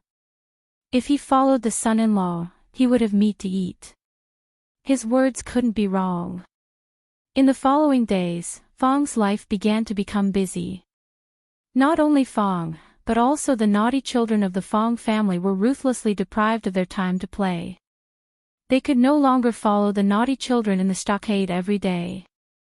They followed their father, went to the back mountain in the morning and came back in the afternoon, often carrying a few bamboo sticks on their shoulders. Occasionally, people would see Fong go down the mountain before dawn every day and return to the stockade at night with a big bag of things on his back. He didn't even let go of the horse. No one knew what he was doing mysteriously. There was no impenetrable wall in the world. In the Willow Leaf Village, no one had any secrets to speak of. Soon, everyone knew that the thing Fong Lao San was playing with was called candied haws. It was a kind of hawthorn fruit that could be put together and sold outside. Hawthorn was not valuable to the people of the Willow Leaf Village. There was a large hawthorn forest in the back mountain, which was the public property of the stockade. However, even if the fruits were ripe every year, no one would pick them. They were sour and the more they ate, the hungrier they got. If they ate too much, their teeth would fall out. Only those greedy naughty children would pick a few every year when the fruits were ripe to satisfy their cravings. It wasn't that no one had considered selling the hawthorn at the foot of the mountain, but firstly, hawthorn was too common and cheap. Secondly, hawthorn ripened during the busy farming season. If they abandoned their work in the fields and walked these crooked paths instead, they would be ridiculed by everyone in the village. Fong was the object of everyone's ridicule. What was so good about hawthorn fruits? Only the ignorant children in the stockade village were interested in them. There was nothing good to eat or play in Qing and Prefectural City. It would be strange if anyone would spend money to buy these hawthorn fruits. Herding horses was a good job. Every month, he could earn 100 copper coins. It was enough for him to buy a few caddies of rice. Why didn't he have to resort to such dishonest means? However, they soon realized that Fong Laosan's family did not lack those few caddies of rice, but this did not affect the mockery they felt towards Fong. When everyone didn't have any lofty ideals or ambitions and just wanted to be a salted fish for the rest of their lives, Fong, a salted fish with dreams, would easily attract the attention of others. We're all salted fish. It's good enough for us to face the yellow soil and face the sky for the rest of our lives. What right do you have to dream? As a result, Fong, the salted fish that wanted to be reborn, quickly became the topic of conversation among the people in the village. Did you guys hear? Fong Lao San seems to be selling some candied haws, dishonest means. Doesn't he know if he's cut out for it? Sigh, of course Fong Lao San wouldn't have thought of this idea. I heard that it was Rui's husband who came up with it. Hee, what does that scholar know? I heard that he invested a lot of money this time. I'll wait and see how he ends up. Arguments like this were not uncommon in the middle level of Willow Leaf Village. Even Li Yi had heard of it. However, he just listened to these gossips and laughed it off. There were many people in the village who wanted to see him make a fool of himself. Sometimes he would sigh in his heart. Lu Rui and her sister seemed to have enemies everywhere in the village. Xiao Huan, on the other hand, was very indignant about some of the words she accidentally heard. Li Yi had seen her pouting and nagging when she came back from outside several times. What do you know? The candied haws made by the son-in-law are very delicious.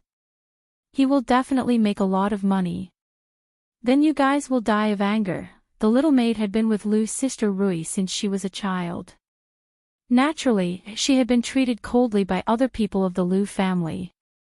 In order not to cause trouble for Miss Rui, she had been wronged outside and could only endure it when she came back. This situation changed a lot after Li Yi came. Now, they didn't have to worry about their livelihood all day long. They could walk with their heads held high outside. The son-in-law was a really powerful person. No one in the village could compare with him. What right did they have to laugh at the son-in-law?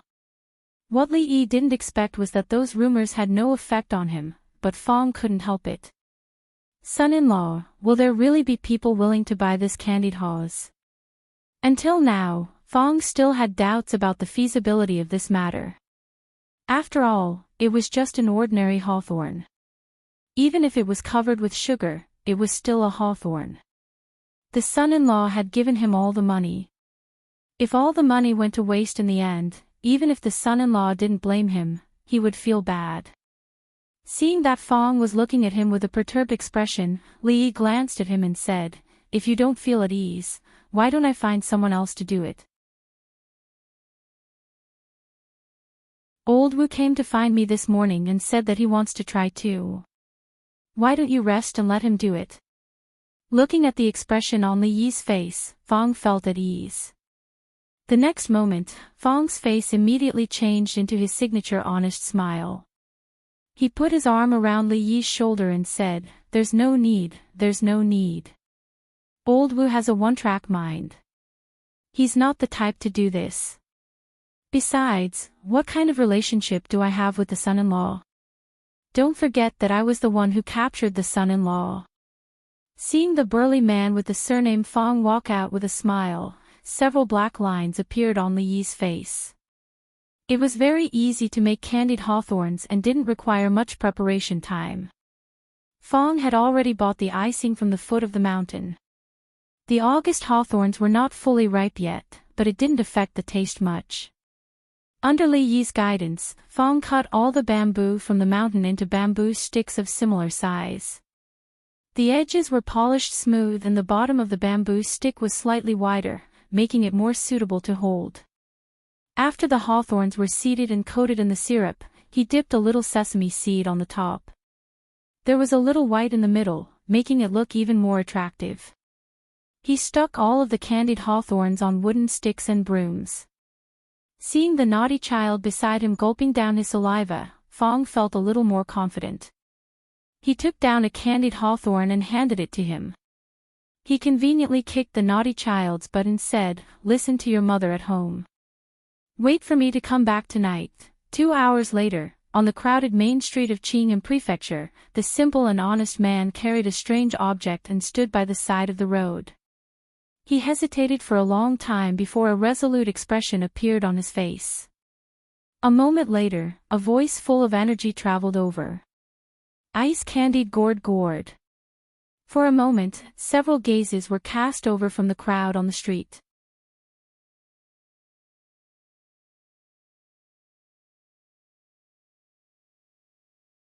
Chapter 42. Candied haws.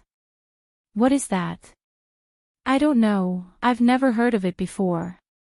Let's go and take a look. The term candied haws was undoubtedly a new term to the people of this world. With a curious mentality, the pedestrians on the street all looked in the direction of the voice. They saw a burly man standing in a corner of the street, holding a long object in his hand. The top of the object was densely packed with something. Looking closely, those things that were the size of abacus beads were strung together. Weren't they just ordinary red fruits? Even if the red fruit was covered with a layer of crystal-clear stuff and sprinkled with sesame seeds, it couldn't change the fact that it was a red fruit. "Hey, man, how much are you selling this ice? Ice something gourd." A young man in a long robe came forward and asked. 5 copper coins for a skewer." The simple and honest man immediately replied. 5 copper coins. The young man was stunned at first, then he shook his head and left. Red fruits were not rare. One could buy a few caddies of them on the street for 1 copper coin. Only a fool would spend 5 copper coins for just a few of them. "I thought it was some rare item, but it's just a few red fruits. 5 copper coins for a skewer. This man really dares to ask for a price. TSK, there's nothing to see, let's go." When he saw the crowd that had been attracted by his first call quickly disappear, the heart of the man surnamed Fong could not help but sink. The thing that he was most worried about had happened. "Here's 5 copper coins, give me a skewer." A voice came from the side. The man surnamed Fong turned his head and saw a middle-aged scholar in navy blue robes. He took out 5 copper coins from his chest pocket and placed them in his hand. This was his first customer. The burly man was overjoyed and hurriedly put the money away. He took a skewer of candied haws and handed it over.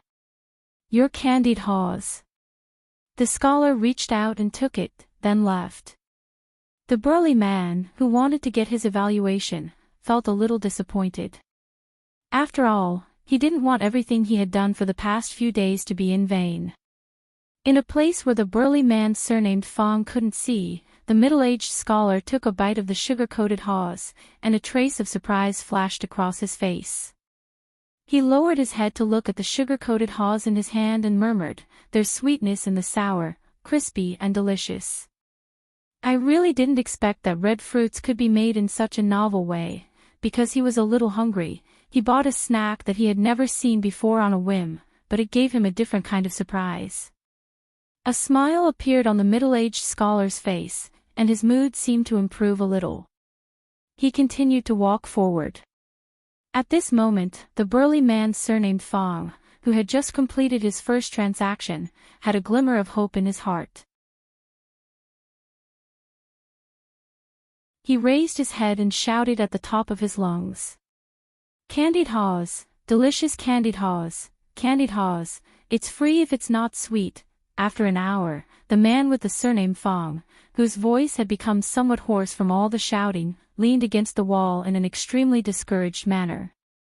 The trace of hope in his heart had also been mercilessly destroyed. Up until now, his second skewer of candied haws had not been sold. It had to be said that the shape of the candied haws was very peculiar, and it attracted many people to inquire about it. However, when they saw that the so-called candied haws were just a few red fruits strung together, and the price was actually 5 copper coins, they all lost interest. "Should I try selling it for 1 copper coin a skewer first?" Fong muttered to himself somewhat helplessly. However, when he remembered that the son-in-law had warned him before he left that a skewer of candied haws could not be less than 5 copper coins, he could only give up on this idea. On the street, a little further away from the burly man surnamed Fong, a mischievous child of about 5 or 6 years old was hugging a woman's thigh and wailing incessantly. "Be good, mother will make delicious food for you when we get back," the woman helplessly said as she looked at her child who was suddenly making a scene. No matter how hard she tried to coax him, she could not calm him down. "No, I want to eat it now." The mischievous child was obviously not that easy to fool. He hugged her thigh and shook his head vigorously. The mischievous child, who had long since figured out his mother's routine, knew that what awaited him when he returned home was definitely not delicious food, but a vicious beating as punishment for his disobedience. Rather than foolishly waiting to be beaten when he returned home, he might as well pester his mother for some benefits.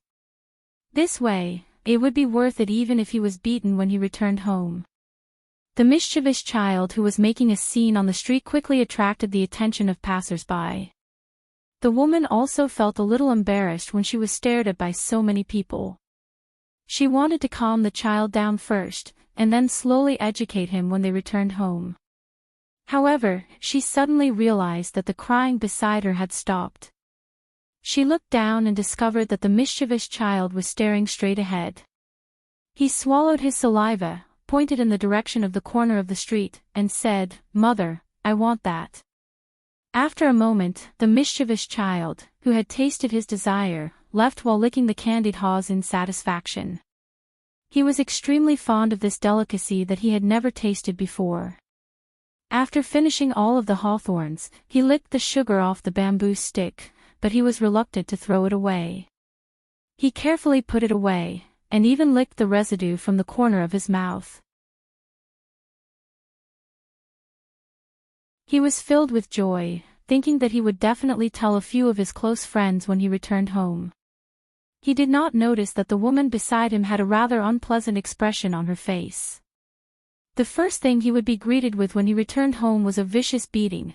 After 2 whole hours, he had only sold 2 candied haws. Fong's heart was already in complete despair. This time, I'm afraid the young master is going to be disappointed. After letting out a long sigh, the man with the surname Fong picked up the stick with the candied haws and prepared to return home. He had only taken a few steps when he suddenly heard a flurry of footsteps behind him.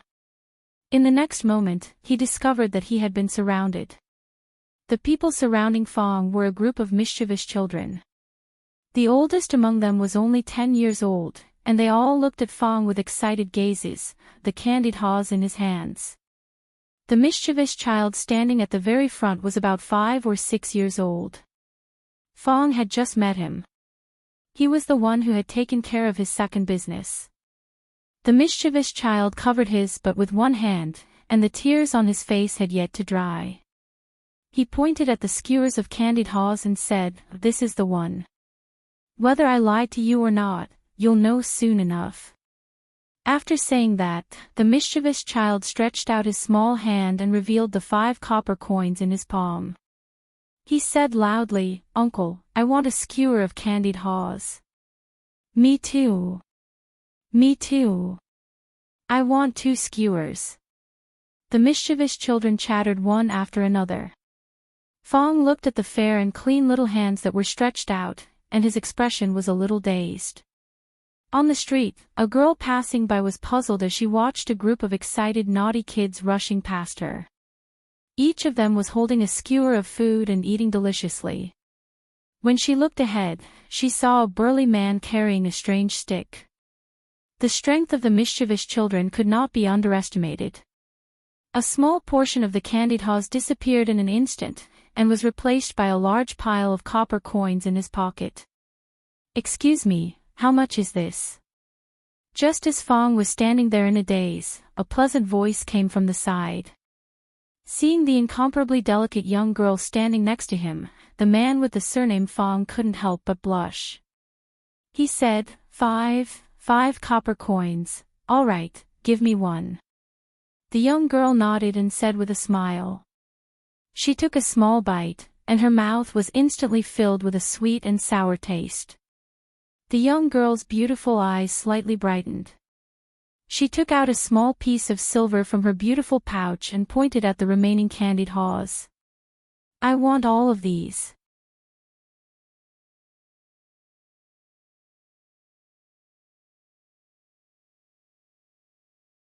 Chapter 43.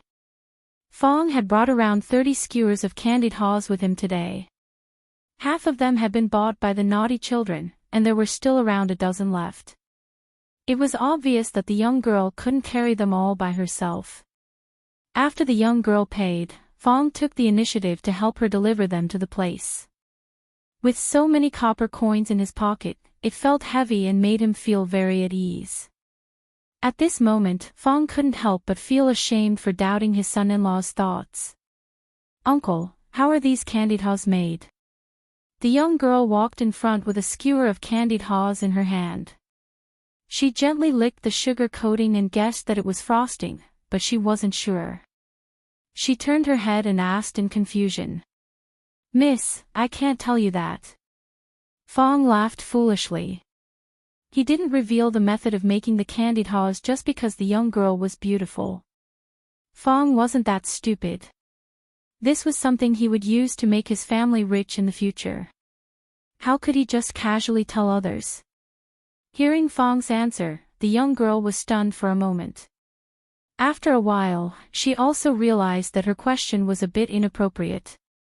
She smiled apologetically and said, "Sorry, I forgot that this is Uncle's secret recipe.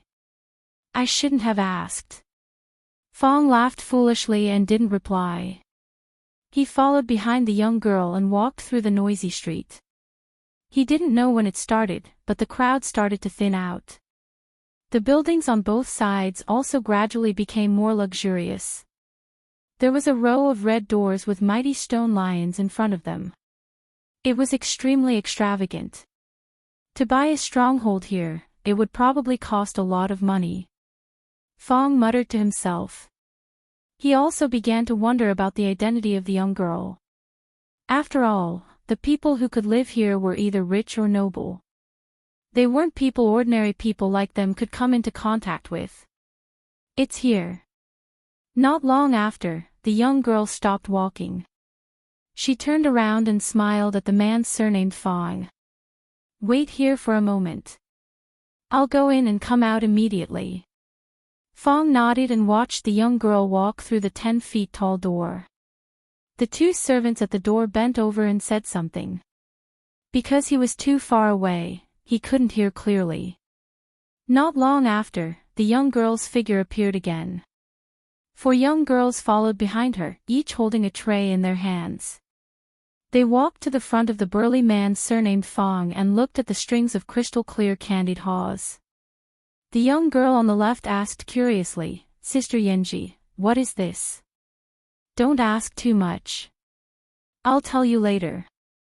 First, pluck these candied haws." The girls looked at Fong with puzzled eyes, then looked at the candied haws one by one. He couldn't throw away the stick he was carrying on his shoulder.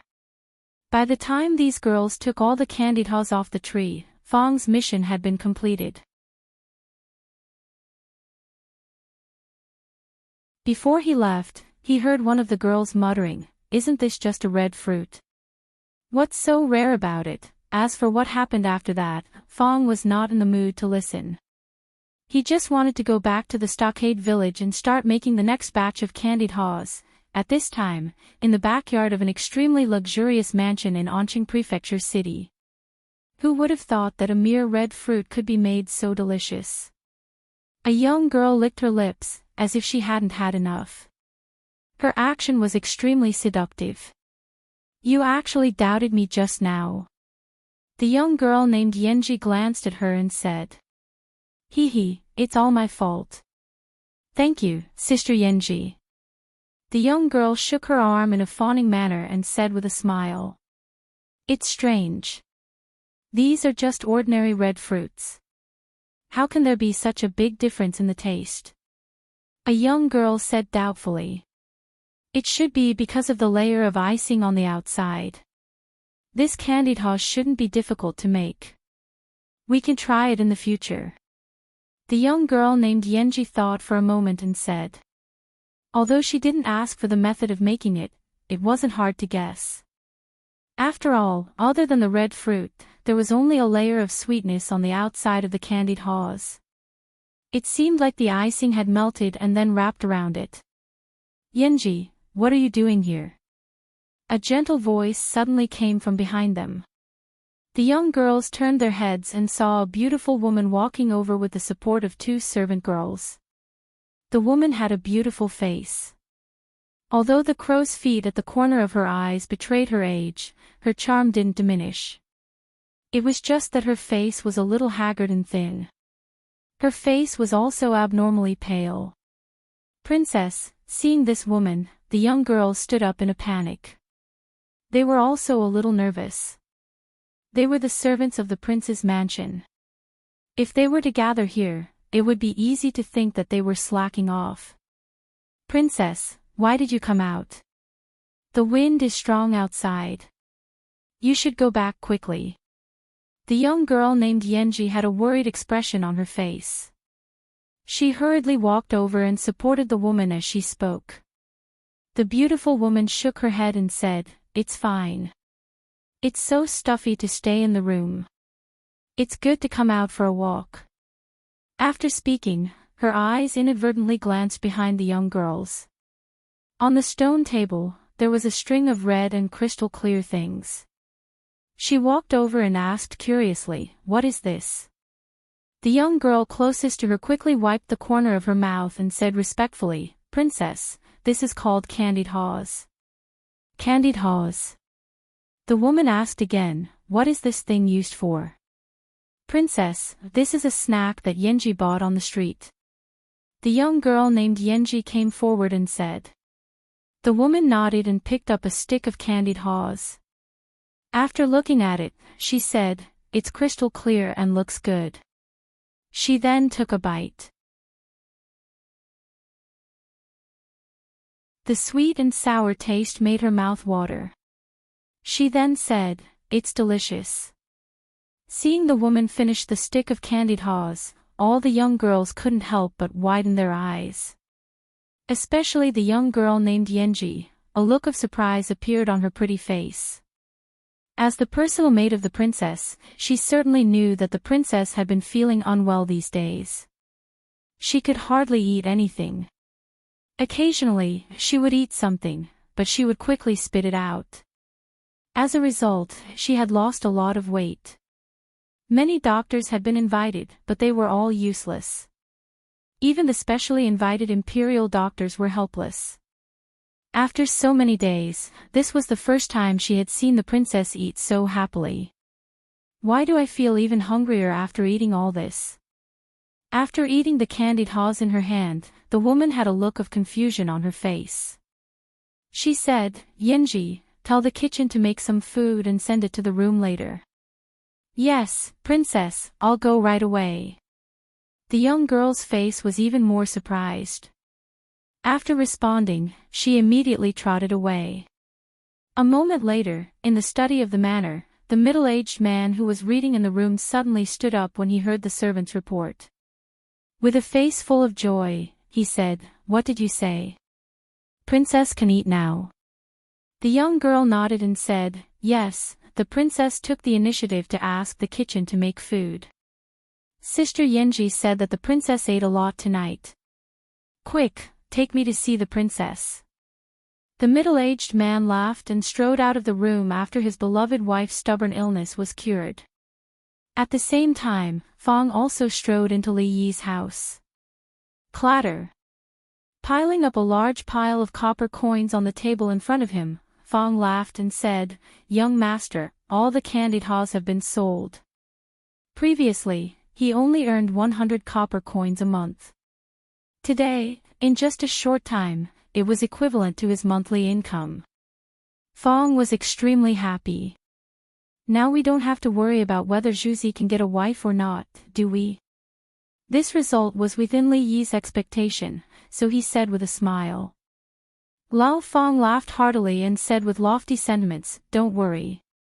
If we make money in the future, we can also learn from those rich people and live in big houses, marry a few concubines, and live a comfortable life."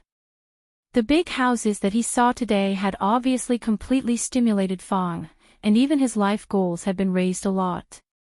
It seemed that he was shocked by Fong's lofty ideals. Li Yi's smile froze on his face. After a while, he sighed, stood up, patted Fong on the shoulder, and turned away without saying a word. "Young master, what's wrong?"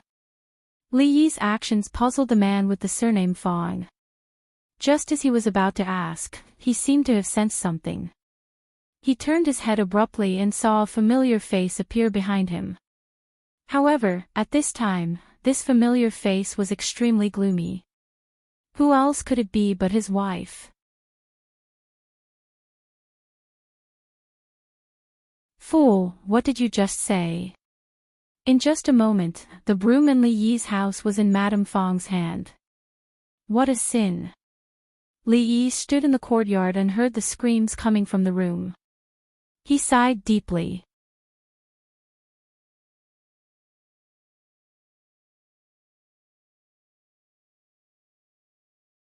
Chapter 44. Li Yi really couldn't see it. Fong, who usually looked very gentle, could turn into a tough woman in a second. She waved the broom vigorously in her hand. Fong had a body full of skills, but at this moment, he couldn't use any of them.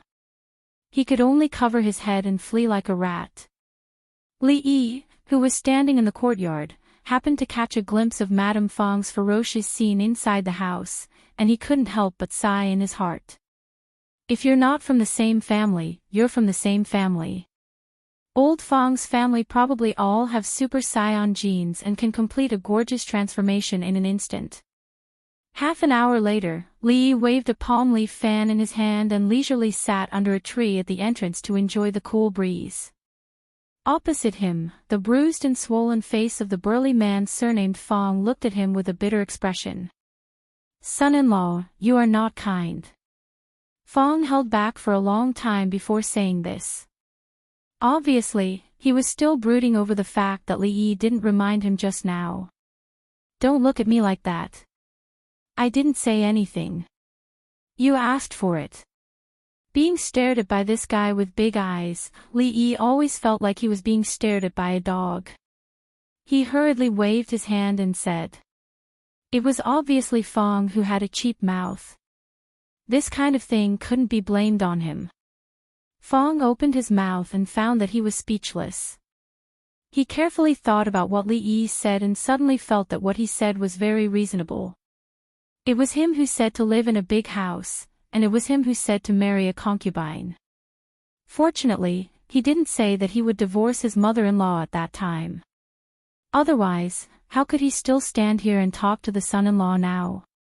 He could probably only nag a few words when he offered incense every year. Fong didn't want to talk about the sad past. Thinking about how popular the candied halls was, he was ecstatic and said, "You're right. This candied halls is really a good way to make money. It's much better than herding horses in the stockade." Li Yi looked at Fong with disdain. Up until now, Fong was still thinking about buying a big house and marrying a concubine.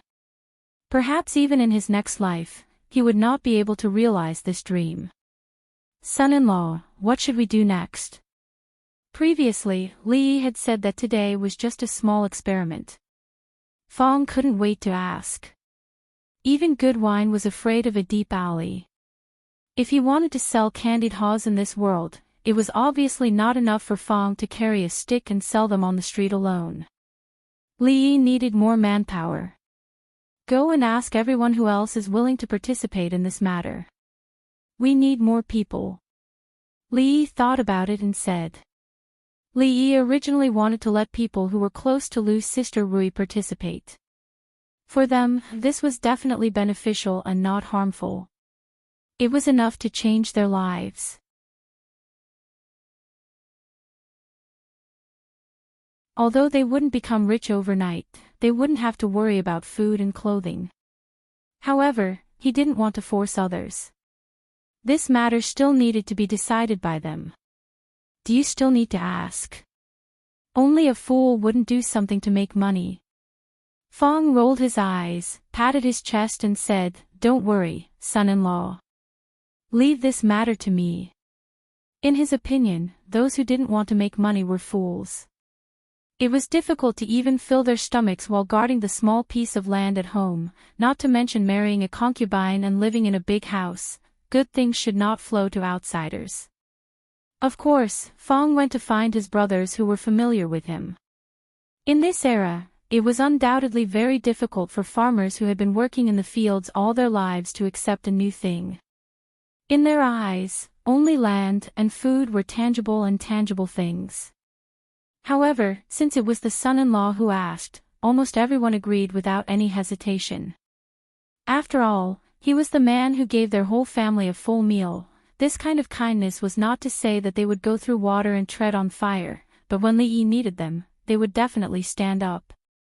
Although there were still some doubts and apprehensions in their hearts, everyone chose to believe. When old Fong showed him what he had gained on the first day, his apprehension vanished like smoke in thin air. To be able to earn a net profit of 100 copper coins in a day, For them, this kind of speed that was like robbing money was undoubtedly very attractive. That night, everyone was busy. A few women washed the hawthorns overnight and boiled them into a sugar paste. Fong and the others skewered the hawthorns and coated them in the sugar paste. Finally, they sprinkled some stir-fried sesame seeds on top. The next day, when the sun had just risen, they hurried down the mountain. Naturally, the movement of so many people could not be hidden from others. The plump lady Wu stood at the door of her house and watched as Master Fong and the others carried strange sticks out of the stockade. She curled her lips and said in a small voice, "A group of idiots. Sooner or later, they will be killed by that poor scholar." In a very luxurious mansion in the Qing and prefectural city, the atmosphere today was different from usual. It was very jubilant. The servant girls and manservants who walked around the mansion all received double the usual amount of money. Everyone had smiles on their faces and even their steps were much lighter than usual. Do you have anything you want to eat today? I will immediately order the kitchen to make it." In a wide hall, a middle-aged man dressed in luxurious clothing smiled as he spoke to the beautiful woman beside him. The woman looked at the table full of delicious food in front of her and smiled helplessly. She said, "Your Highness, there is no need to trouble yourself. This is already enough."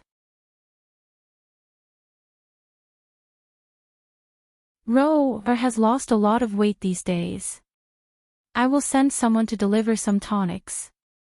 The middle-aged man stroked the beautiful woman's pretty face and said with some heartache. The beautiful woman's face couldn't help but blush. She looked up at the young man opposite her and said in a small voice, "Xian, is still here." The young man opposite them coughed dryly and said, "Father, mother, I didn't see anything." Hearing his words, the beautiful woman snorted and laughed.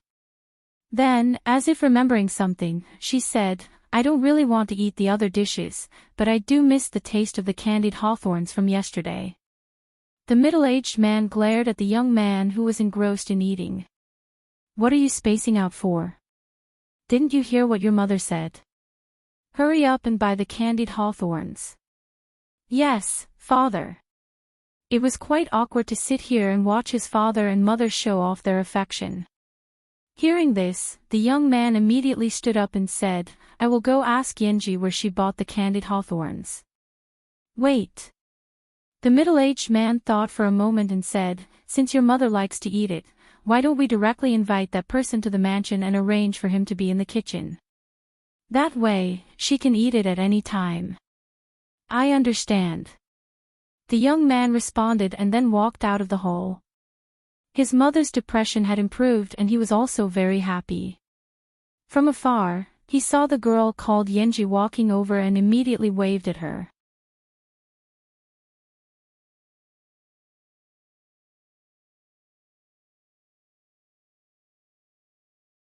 Chapter 45. Qing and Prefecture was huge.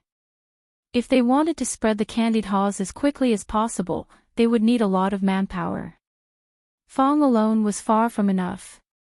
They parted ways at the city gate. Li followed Fong and listened to him boast about how popular he was with the naughty kids yesterday. When they reached a certain street, Fong's body shook and he looked at the familiar corner of the street. A dozen naughty kids were gathered there, their faces full of anxiety. "What candied haws? Are you guys lying to us? Liars are puppies. There really were candied haws yesterday. Why didn't that uncle come today? Are there no candied haws today?" The naughty kids paced around anxiously. For the first time in their lives, they didn't sleep in this morning. They woke up all their friends early in the morning and asked their parents for a few copper coins before rushing here. However, they were disappointed to find that the uncle who sold candied haws yesterday was not here. The naughty kids even searched the surrounding area but couldn't find a single candied haw vendor. When they thought about how they would never be able to eat the sweet and sour candied haws again, the naughty kids became even more anxious. "Look, that uncle is here!"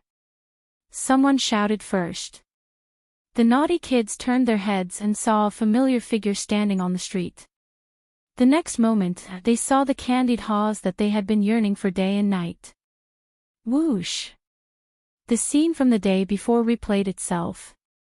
Uncle, I want 2 skewers. I want 3 skewers. Here are 20 copper coins. Give me 4 skewers. The naughty kids fought to be the first. One by one, they stretched out their little hands and stuffed the copper coins into Fong's arms. They were afraid that all the candied haws would be bought by someone else if they were too late. Seeing the naughty kids leave one by one in satisfaction, and the candied haws were half gone, Fong's face was full of smiles. This made him feel like he was one step closer to his dream. However, compared to the feeling of realizing his dream, another feeling came faster and more urgent. Not long after, Fong held his stomach, bent over, and said to Li Yi, "Son-in-law, please look after him for a while. I'm going to relieve myself." Without waiting for Li Yi to nod, Fong had already disappeared. Li Yi originally wanted to wander around the city, but now he could only wait for Fong to return. After a while, a few sticks of tanghulu were sold. Almost all of the buyers were naughty children, or some adults who were pestered by naughty children. Occasionally, a well-dressed young lady would buy a bunch or two, but when normal adults saw that these were just ordinary red fruits, they didn't have the heart to buy them. This was within Li Yi's expectations. The biggest consumer group of tanghulu were naughty children. Whether it was in ancient times or modern times, women and children were the absolute main consumers, which was in line with his initial positioning of tanghulu. The remaining dozen or so skewers of candied haws were sold out in a short while, leaving only 1 skewer stuck on top. It was an eyesore and uncomfortable no matter how he looked at it. Li Yi frowned and plucked the last skewer of candied haws. Just as he brought it to his mouth, a voice suddenly came from afar. "Shut up." Crunch. A crisp sound came. He had already bitten off the first stick of hawthorn fruit. In order to make delicious tanghulu, it was very important to control the heat when boiling the sugar paste. This time, the sugar paste had been boiled for a long time, and it was a little burnt. He remembered to remind them to be careful next time. Then, Li Yi raised his head and looked at the young man who was trotting over. After a moment of surprise, 2 voices came almost at the same time. "It's you. It's you." The young man was also a little surprised. He didn't expect that the person selling the tanghulu was actually the scholar who painted the last time. Of course, Li Yi also recognized this friend at once. After all, he had only met one rich man in this world who was willing to spend 10 taels of silver to buy a painting. After a short moment of surprise, the young man moved his eyes away from Li Yi's face and looked at the last stick of tanghulu in his hand, which he had already bitten off. "You," he stretched out a finger and pointed at Li Yi. Just as he said one word, he suddenly waved his hand dispiritedly, grabbed Li Yi's arm, and said, "Follow me." "What are you doing?" The young man was thin and weak, but he was quite strong. Li Yi staggered and was forcibly pulled forward by him. "Did you make this tanghulu? Let go of me first. Is it you or not? So what if it is?" That's right. Life was like being F***ked. Since he couldn't resist, he would enjoy it. After a while, Li Yi understood that his strength was far less than the young man's. If he continued to struggle like this, he would be the one suffering. So, he simply gave up resisting and followed the young man forward. It didn't look like this guy wanted to drag him to see the officials because someone died from eating tanghulu, as long as it wasn't about that. At this time, on the street not far in front of the 2 of them, several strong men swaggered. The leader was a man with a scar on his face. He took 2 steamed buns from a stall on the street. The stall owner saw that the man swaggered away without paying, and a trace of anger flashed in his eyes. Finally, he sighed and could only accept his bad luck. He dared to be angry but didn't dare to say anything. Big brother, look who that is. Suddenly, one of the men beside the scarred man trembled and suddenly pointed to the front as if he had seen something. When the scarred man heard this, he looked up and saw a familiar figure. He was slightly startled, and his face immediately became gloomy. How could he forget that he was beaten up by a few hateful guys in the alley that day? He was beaten miserably. The saddest thing was that he was arrested and sent to jail for several days. Not only did he eat moldy food, he didn't even have a comfortable place to sleep. Every time he dreamed of those days, he would wake up in a cold sweat. The source of all this was because of the guy who made him gnash his teeth in hatred when he thought about it. And the scholar who he would only be satisfied with if he could destroy the people had now appeared in front of him again. Follow them. Even if these ruffians were bold, they still didn't dare to do anything too presumptuous on the street. With a gloomy face, they ordered and followed far behind the two people.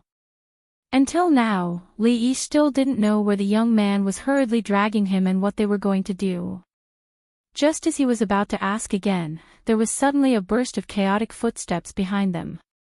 In an instant, the two of them were surrounded. Who are you people? What do you want? The young man asked with a frown when his path was blocked. Brat, if you know what's good for you, hurry up and scram. This has nothing to do with you. The scarred man glared at the young man, and then looked at Li Yi with extreme hatred in his eyes.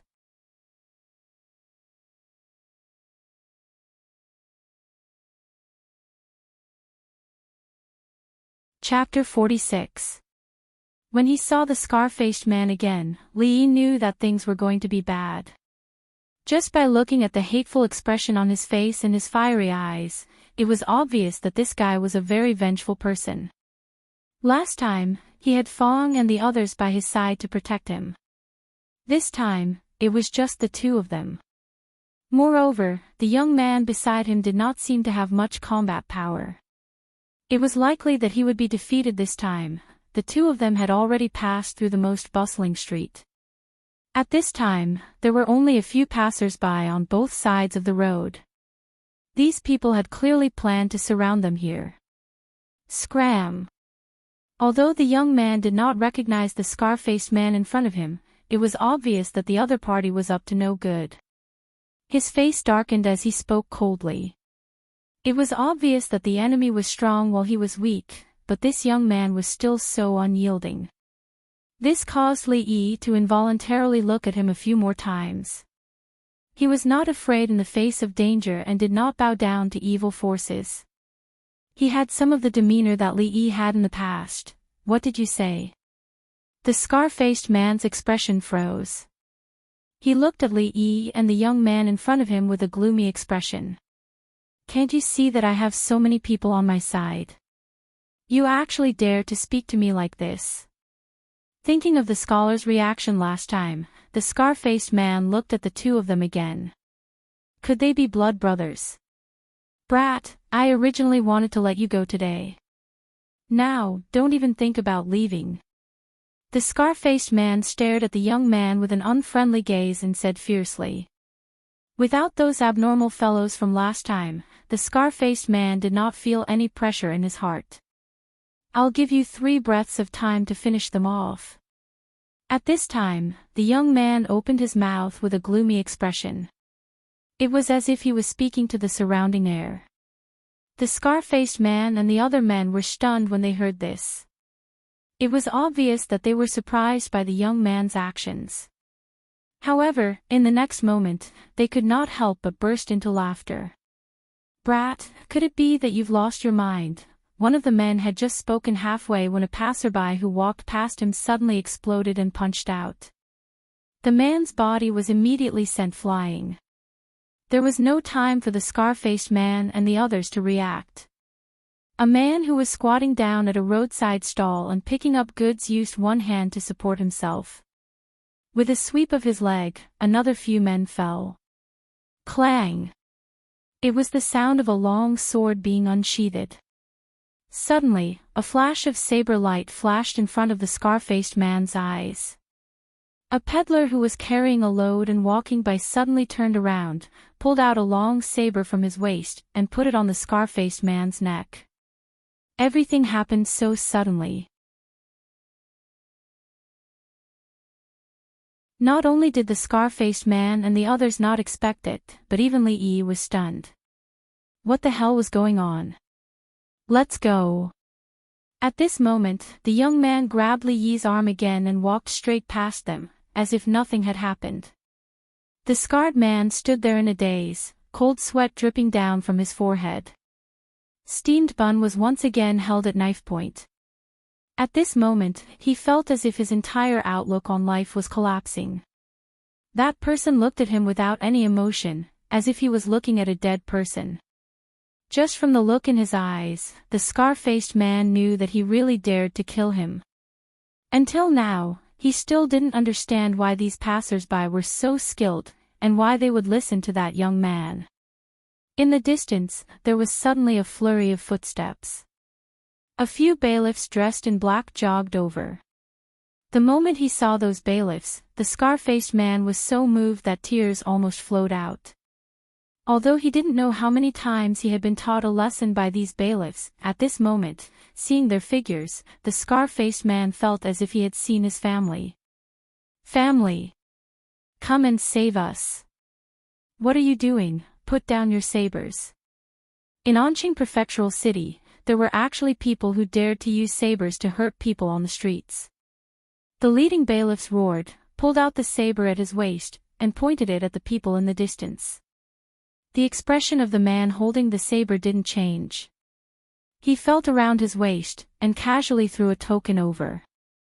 The bailiffs reached out and caught it. After glancing at it, his expression changed, and he hurriedly put away his saber. He jogged over and said, "My lord, take all of these people back and await punishment." The man withdrew his saber from the scar-faced man's neck, waved his hand at the bailiffs, picked up his load, and quickly disappeared into the streets. When the bailiffs looked back, he discovered that the two people who had been standing next to him had also disappeared. After standing in place for a moment, his expression darkened. He pointed at the ruffians, and loudly said to the bailiffs, "Take them all back."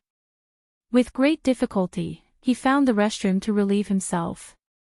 Fong came out of the restroom with a satisfied expression. As he walked back along the street, he kept wondering if his wife had added something to his breakfast. Otherwise, how could he have gone to the restroom 4 times in a row, and now walk so lightly? Son-in-law. Walking to the familiar corner of the street, Fong had just opened his mouth to call out when he saw that the original position was empty. He suddenly froze, and asked, "Son-in-law?" Just as the man surnamed Fong was looking for Li Yi all over the world, Li Yi was staring at a tall gate in a daze. The scene that had just happened on the street had already caused him to have some doubts about this young man's background. At this moment, he deeply realized that this nouveau riche's background was not ordinary. Ning Wang Mansion. Above the gate, there was a large plaque with these words written squarely on it. Of course, such a plaque could not be hung on the door of one's own house. Could it be that this young man in front of him was actually a member of the royal family of the Jing Kingdom? Before Li Yi could figure out this question, he was pulled into the gate by the young man. "Young prince." The 2 servants standing at the door hurriedly bowed to greet him. This prince's mansion was very big.